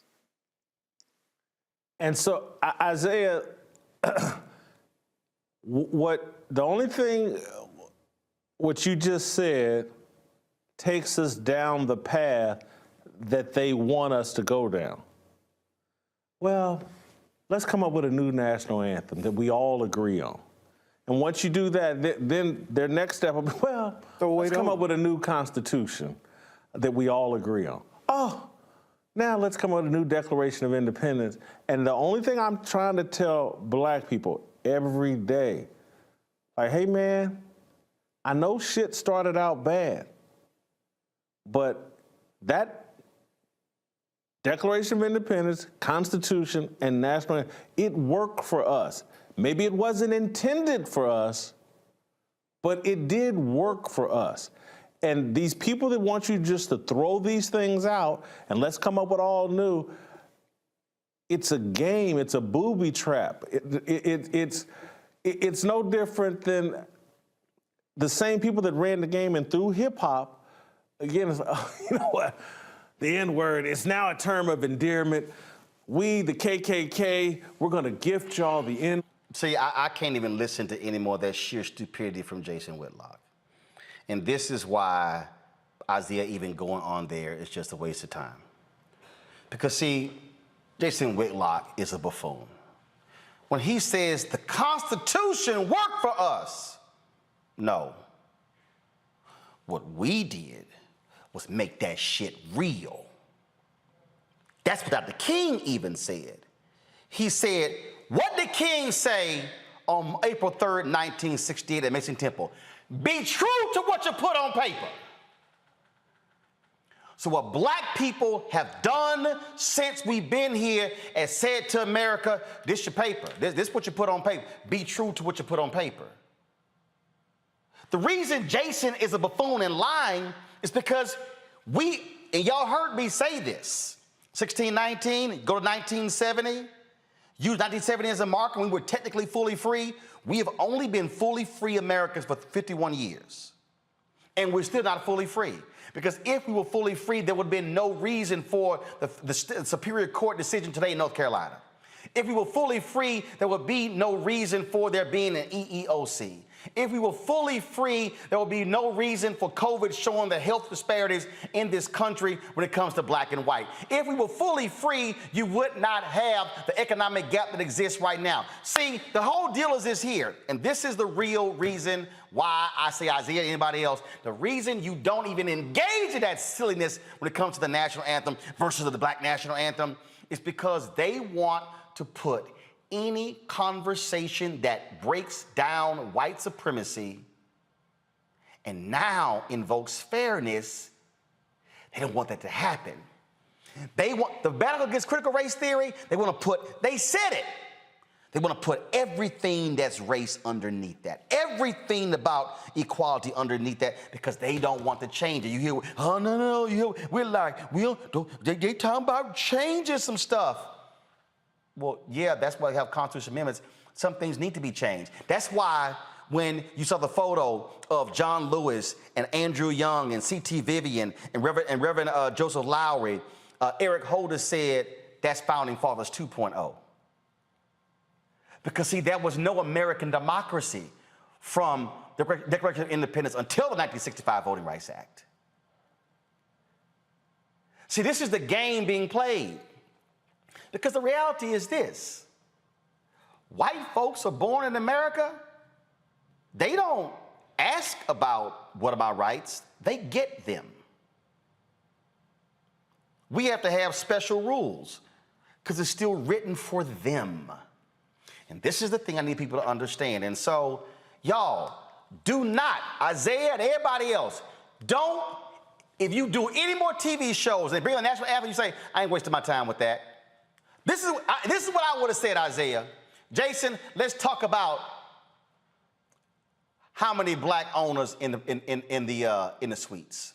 Let's talk about, do you have equality with black coaches on the field? Let's talk about, Jason, how many black folks you got in the press box as well. See, they want us caught up in this, and black people didn't ask the NFL to play the national anthem. They chose to do so because they got their ass kicked up by Colin Kaepernick. Game recognized game. So I'm not going to fall for the silliness of Bill Maher and Megyn Kelly and the rest of these people. We're going to deal with the reality of where we stand in this country. And that, folks, is what must happen. Let's go right now to our good friend, Gerald Horne. He is the author of numerous books, The Bittersweet Science, Racism, Racketeering, and the Political Economy of Boxing. As a professor at the University of Houston in Houston, Texas. He also has another book we've talked on the show about. This is the one that drove all these white folks crazy who don't like the 1619 Project. It is called The Counter-Revolution of 1776, Slave Resistance and the Origins of the United States of America. And Gerald, always glad to have you here. The thing that I was just laying out there is, again, we're dealing with history and his story. America was not created for all men and women to be equal. It was for white landowners. And even if you study the Constitution today, which is why Jason Whitlock is a sheer idiot, the Electoral College today was a slave compromise. That wasn't democracy because they still wanted to be able to control those white landowners who became president. Well, I have to say I was disappointed in Isiah Thomas. I know that he matriculated at Indiana University, one of our leading institutions, but I guess he must have missed classes in history. He was at basketball practice, I assume. But now he is a grown man, and he should be aware that history is constantly being rewritten. Recall that W.E.B. Du Bois changed our understanding of the period following the Civil War with his epical volume, Black Reconstruction. And today, we have various creators, writers, scholars who are rewriting the story of the United States of America. I would include the Haitian filmmaker Raoul Peck in Exterminate All the Brutes, of course, Nicole Hannah-Jones in the 1619 Project. And what they're all telling us is that the traditional narrative that we've been fed, per what you were just suggesting, Roland Martin, has basically been nonsense and poppycock. I mean, for example, Isiah Thomas says that we are separating ourselves. The fact is we have been separated. He gives out this inaccuracy concerning the U.S. Census and how supposedly we're trying to get away from boxes. If you go back to the original U.S. Census in 1790, it, of course, was grouping people according to, quote, white, unquote, according to whether or not they were slave, unquote, and just like today. The first one, hold on, let me repeat. The first U.S. Census since 1790 had racial classifications. We didn't vote on that. That was them. Well, clearly. I mean, that's why I was so disappointed by Isiah Thomas. And I noticed that he was speaking against a backdrop of the NBA, the National Basketball Association. And I would assume that the NBA would want to dissociate itself from his inflammatory and indeed ignorant remarks because they're quite misleading at the end of the day. And I'm happy to see, Roland, that you mentioned the third stanza of the Star-Spangled Banner, which in no uncertain terms denounces the Black population, because recall that that anthem was written by a slave owner, Francis Scott Key, during the war with Britain, 1812 to 1815, and he was denouncing the Black population because the British were offering us a better deal, and so we defected to their side, helped them to burn down Washington, D.C., and then fled on British boats to Trinidad and Tobago, where our descendants continued to reside. And so Francis Scott Key was very upset by that development. That's why he denounces it. It's one of the rare national anthems that singles out for denunciation a significant portion of the citizenry. See, the thing, but see, here's what you're dealing with here. And you hear Isiah talking about status and class and in terms of, in terms of race and Black. But the issue for me, which is the most fundamental issue, is what's the agenda of the person I'm talking to? The agenda of a Jason Whitlock, and I don't know who that fool was he was talking to on the set, and Glenn Beck's The Blaze ain't got nothing to do with Black liberation. And see, when you hear, again, a Whitlock talking about, these people, to go from rewriting the Constitution to hip hop, I mean, his arguments are so weak because what we have to understand when you are a student of history, when you are a student of this country, when you are a student of how this was constructed, what we are dealing with today and what we've been dealing with since 1619, what we were dealing with during the period of Reconstruction, what we were dealing with during the 92 years of Jim Crow, what we were dealing with during the Civil Rights Movement, the Black Freedom Movement, and ever since then has been an unwinding of this tightly wound, knit ball of white supremacy. And we have been trying to peel this thing back and unwind it. If you tear a baseball apart and you begin to pull the string and tear it apart, what you're trying to do is unwind this tightly wound ball that has constrained and constricted Black people from being real, true American citizens. And when Jason says these things, what Isiah's response should have been is, the changes have to be made because police departments today were slave patrols yesterday. And when you see their actions today, they're rooted in their history. When you look at the housing issue in America, look at redlining, the lack of access to capital, all of these things get all traced back to that very document that Whitlock was praising as if somehow that document serves as the true freedom piece for black people. You can't say it is when the document itself was designed to choke us. This is a very serious conversation we're having, and I hope your audience realizes that. As you suggested a few moments ago, in state legislatures across the United States, there's this demagogic attack on what's called critical race theory. Now, the attacks on critical race theory really are misleading. In fact, what you just sketched an outline, Roland Martin, in some classrooms, particularly in the South right now, you could have a teacher being fined for telling the truth. Or fired. And so, yes.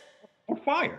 And so that's why this is very serious, because what I'm afraid to say, Isiah Thomas and Jason Whitlock were feeding in to this right-wing ideology, which at the end of the day may well come to bite them in the behind. And the fact that they don't even realize it makes it even more disturbing and troubling. I'm gonna pull my panel in here as well, and look, I talked to Isiah and today, and I said, look, I sent him a text, and I said, I'm gonna talk about this on the show.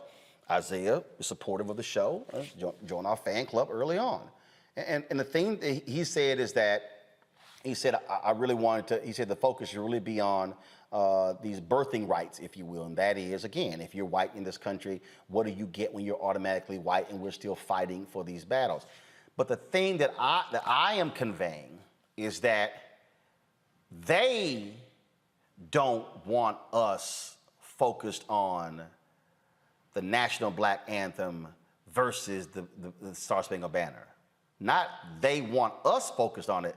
They want to focus on that. Because really what the strategy here, Gerald, the whole strategy, whether it's this critical race theory, 1619 Project, anything, it is really all about how can we rile up our white base to get them to think that they are about to take this stuff over and they want to change our values. And when people say our values, they're not saying our American values, they're saying our white values. They want to change what we have constructed because America has been constructed through the prism of whiteness. It has been defined by that. And what they do not want is for us, now that we have voting rights, now that we have representation in Congress all the way down, all of a sudden, oh, no, we don't want them having to change. No, change this. And I keep going back to, if I played it, they would block us on YouTube.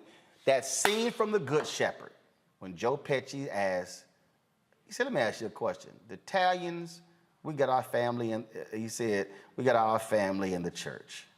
He said, the Jews got this. He said, he used the N-word about black people. He said, at least they got their music. The Irish got this. He said, what y'all got? And he said, we have the United States of America. The rest of you are just visiting. Mm. That is what all of this is about. Mm. Well, I'm afraid to say that you're onto something, Roland Martin. And once again, I have to say, I'm sort of puzzled by the fact that Isiah Thomas would say what he said and still be a contributor to Roland Martin Unfiltered. When you talk to him, how did he explain himself? Well, no, he said that what he wanted to focus on was, again, these birthrights and what we don't have compared to whites. And look, but it's also understanding who you're talking to and who you're going up against and what their goal is. If Jason Whitlock said, Roland, come on my show, I know exactly what he's trying to do. I know who he's talking to. I know who he's talking about. I got some fool, another black dude who worked for the Blaze, who been trying to come at me for the last week on Twitter, trying to ask me all these other questions. I'm like, dude, I'm not playing your little game. And he wrote up some little article about me, how I'm selling out black people to stay on the Democratic plantation. And I'm sitting there saying, yeah, but it's your party that's the one trying to keep my people from voting in North Carolina.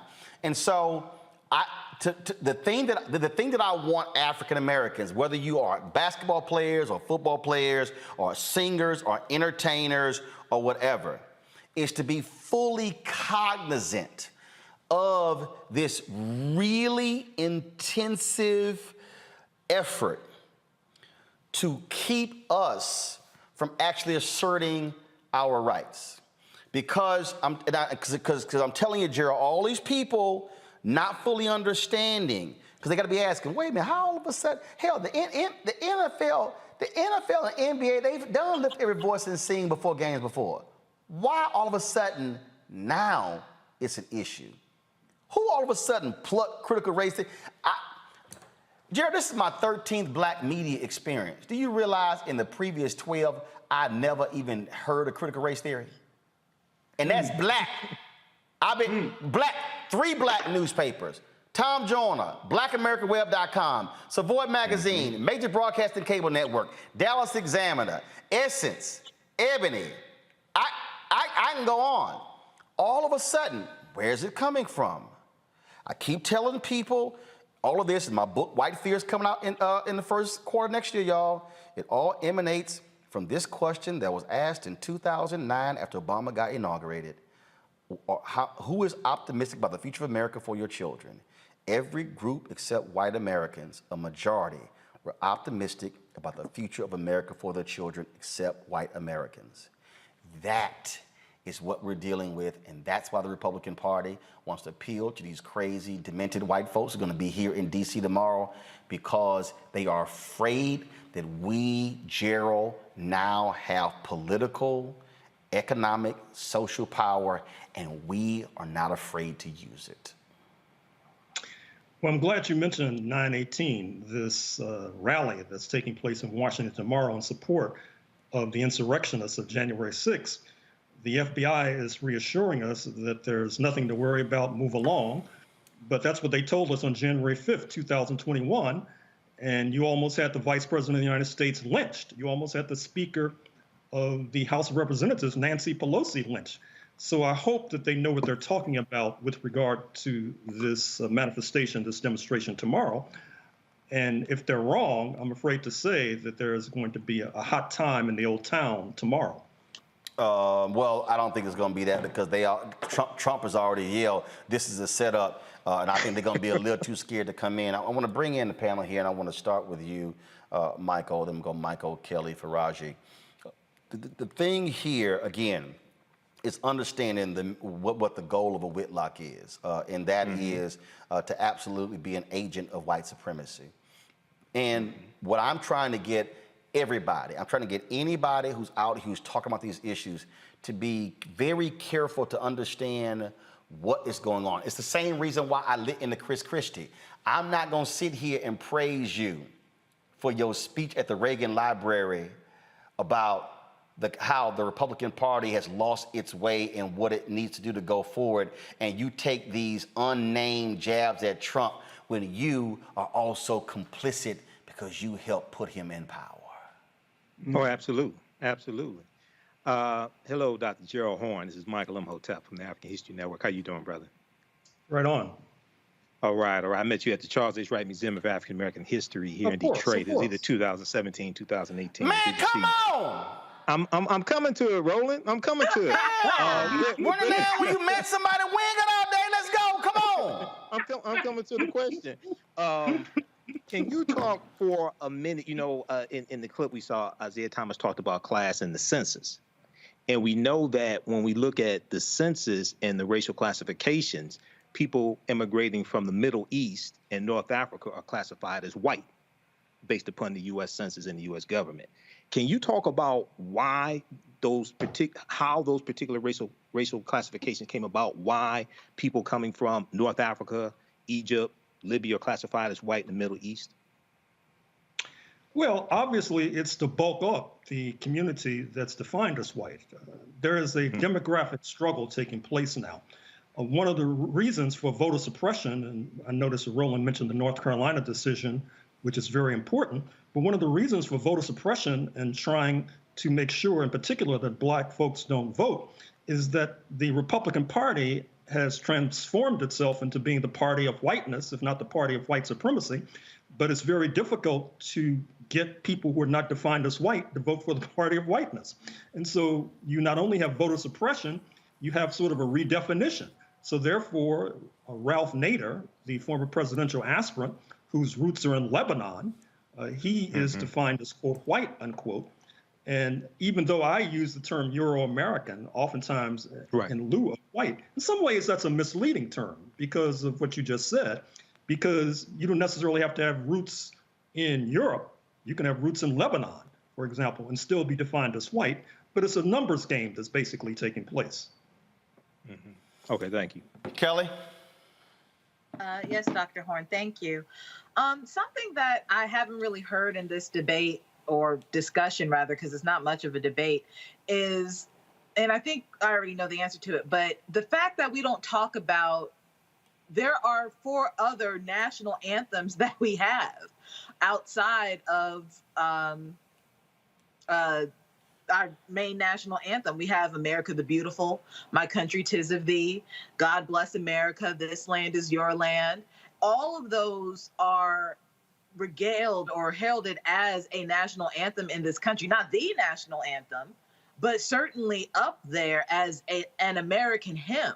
But when it comes to Lift Every Voice and Sing, one that is not rooted in any type of racial bias, one that was written by a Black man, composed by another Black man, his brother, all of a sudden it's a problem. So if you can give us some insight as to why you think that is, I think I know the answer, but the fact that there is this stark dichotomy regarding Lift Every Voice and Sing that isn't considered an anthem for anyone outside of NAACP dubbing it as one, versus the other 4 songs that are certainly played at NFL games and the like. Well, the short answer, and I'm sure you know this already, is that Black people are treated differently as a people apart. This goes back to slavery, when we did not want to be enslaved, and so therefore we were always rebellious. We were always trying to ally with the real and imagined foes of this United States of America, including Native Americans, including the British, as I said, during the War of 1812. And as a result, when you engage in that kind of seditious behavior, motivated by a desire to escape slavery, you're treated differently and you're treated as a people apart. I recall when I was at the University of North Carolina, Chapel Hill, and I was supposed to be organizing and forming a so-called Black Cultural Center. And the white supremacists say, well, that's separate. Well, I said, well, if I walk down the street, I see a Hillel Center, which is for Jewish students. Is that separate? And of course, it was not deemed to be so because they were considered to be part of the overall white community. So the answer to your intelligent question is quite simple. We're treated as a people apart, in part because of our rebelliousness, which goes back to the slavery experience. And before, and there's this great article, folks, that is called in the Washington Post. It's called "The Ugly Reason the Star Spangled Banner Didn't Become Our National Anthem for a Century." And one of the things that the article lays out is that, first of all, as Gerald said, Francis Scott Key was an enslaver, came from a family. He also enforced, as the DA of D.C., enforced slave laws as well. And he also recommended his brother-in-law to the Supreme Court, Roger Taney, you know, the dude with the Dred Scott decision. That tells you all. But the thing that's interesting about this, Gerald, and this is where, of course, Jason Whitlock would never admit to, because people don't want to understand, people don't want to accept history, but they want to believe his story. And this article lays out in here is that not only did Francis Scott Key, was he a racist and believed Black people were inferior, and that if they actually were free to be shipped back to Africa, guess how this song became popular? It became popular among post-Reconstruction white Southerners and the military, who pushed for it to become the national anthem, the United Daughters of the Confederacy. Ooh. Yep, There it United is. Daughters of the Confederacy. Yep. They help. But the folks want us to act as if those things didn't exist. Faraji, your question for Gerald. Yes, Dr. Horn, it's a pleasure to talk to you. Just very quickly, I mean, I think it was absolutely very ignorant of Isiah Thomas to say that a song emphasizes our separateness when it wasn't a song. It's been history. It's been something that's been researched. But even more so, Dr. Juan, I want to get your thoughts on, there's often, when we have these big conversations, especially about race, there's often Black people and white people who jump to the point of talking about unity, talking about reconciliation between the races without really talking about truth and accountability, without saying, hey, some things have to be done to repair the damage that has been done to Black people all across this, in the United States and across the globe. So how do we take this conversation beyond everything is all right, we had a Black president, things are on the right path, we're all in this together? How do we kind of step back a little bit to really look at the issue of, let's look at the truth of the history, and this is the part that I think scares both black and white people, somebody has to take accountability. White people have to take accountability for what they have done to our people. It's not enough just to say we give you a little bit here, we got a couple of celebrities there.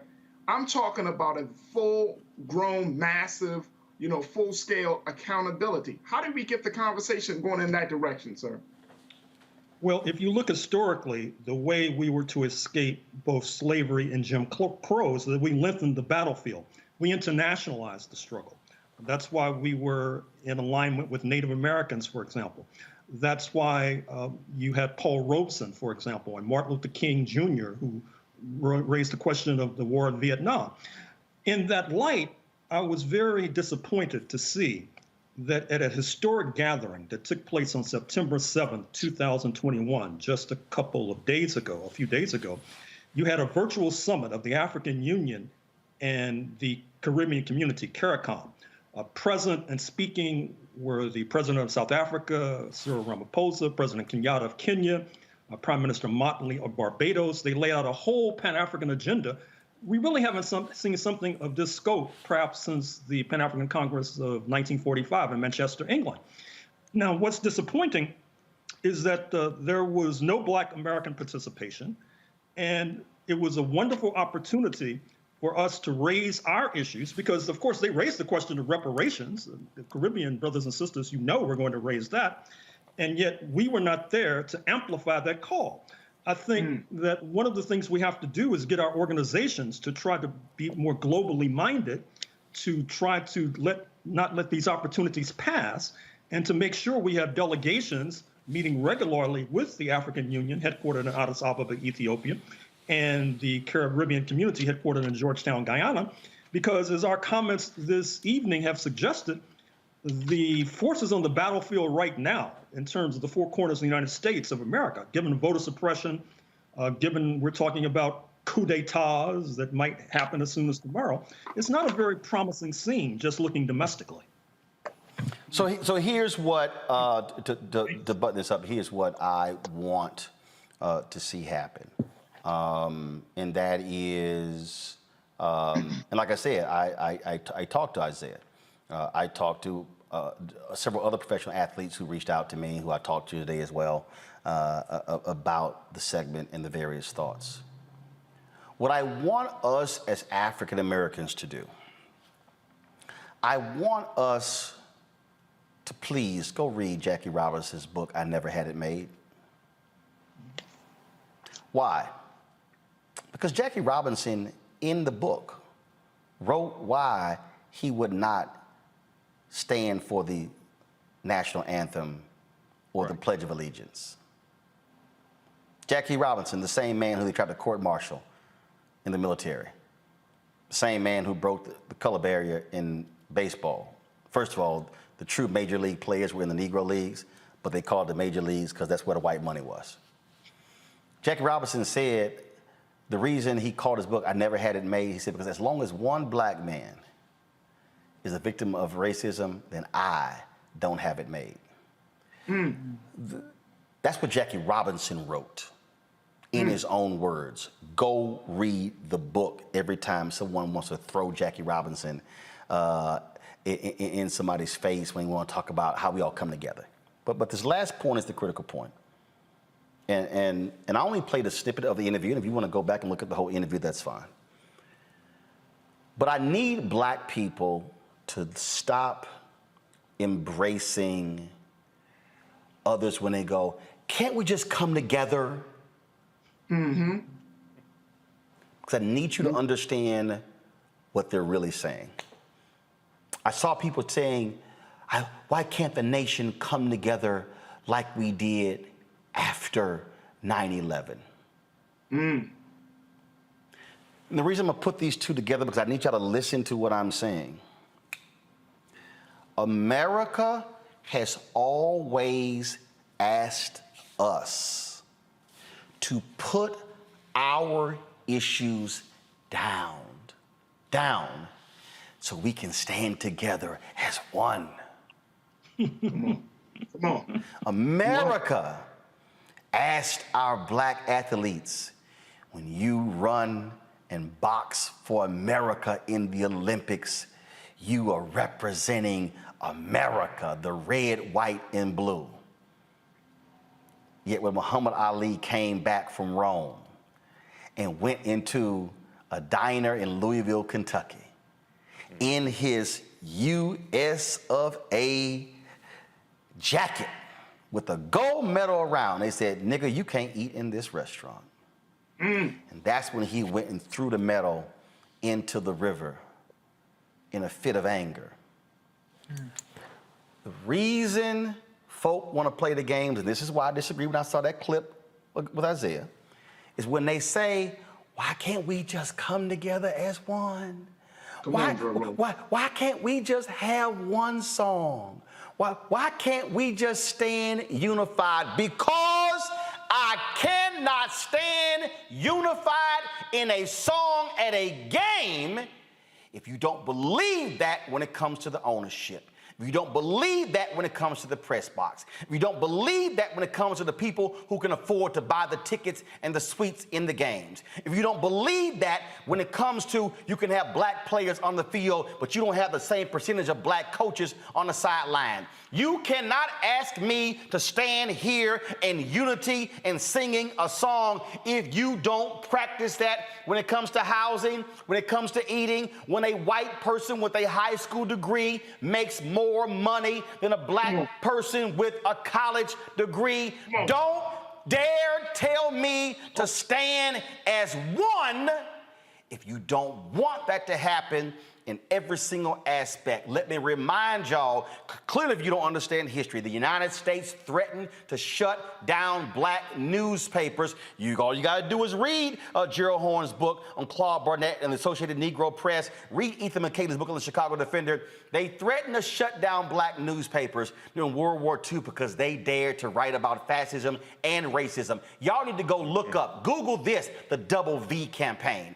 Google the Pittsburgh Courier and what they created when they said we're gonna fight against racism at home and abroad. They threatened to put black publishers in prison because they said you are creating tyranny and committing treasonous acts for writing about racism in the U.S. Armed Forces. They said this is no time for you to be focused on racism. This is where we are supposed to stand as one. And the history will tell you when black soldiers came back from World War II, they put white German POWs in front of the black soldiers. History will tell you that when they got back to those depots in the United States, black soldiers and white soldiers had gunfights because although they were so-called on the same team in Europe, when they got back, the white soldiers said, nigga, we gonna kill you.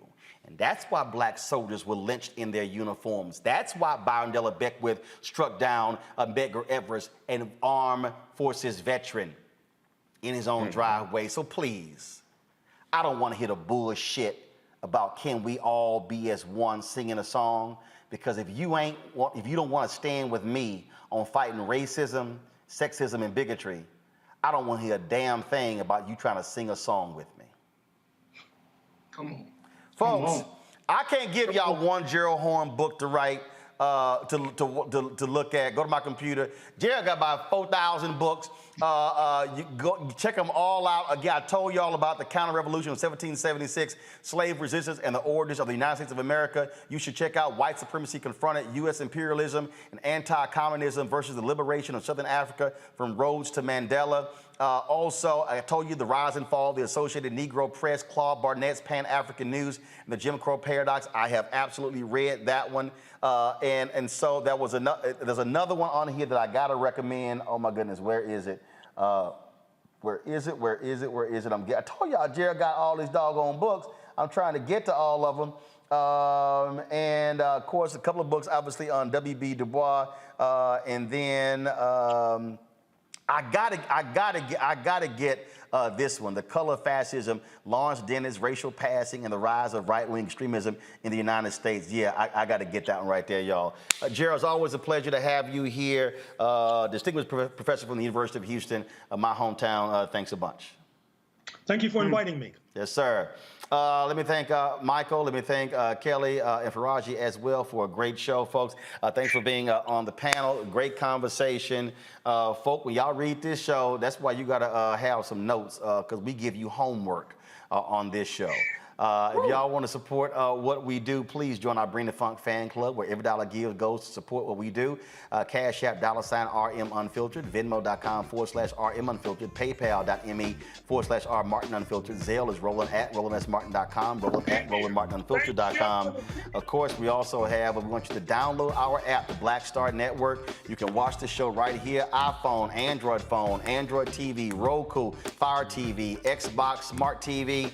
Get the Black Star Network. This is Black owned, Black controlled. We are going to be building this out beyond the show. I'll be announcing several shows we're going to be launching the next several weeks. We are waiting to finish building out. I'm going to give y'all an update. We're waiting to finish building our studio here. Hopefully that will be done next week. Then our infrastructure will be in place. We've made 4 recent hires. I got 5 job notifications up right now to further build the team out. And so when you give, that is exactly what you are supporting, the kind of content that you're not going to get a whole bunch of places, because y'all know we keep it real, we keep it honest, and we keep it unapologetic.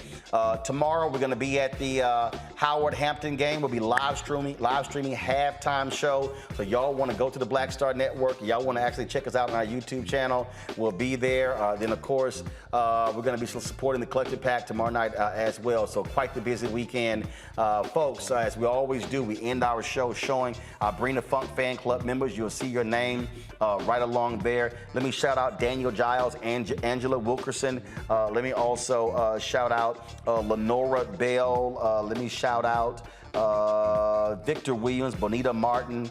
Also, let me shout out Eunice Wright, Monica Stewart, and Sheila Sharp.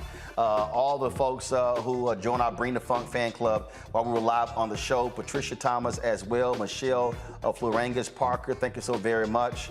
Let me see who else's name is popping up on here as well. And so that's it there.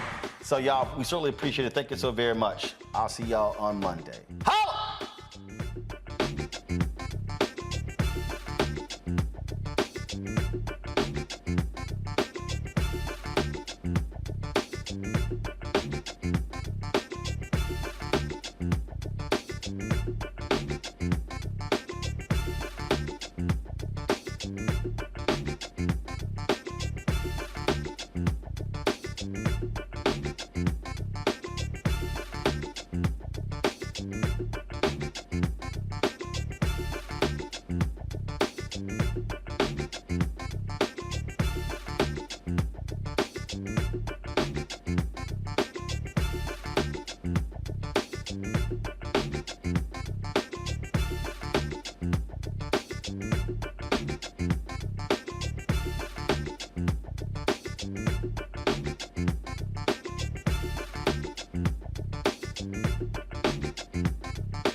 right.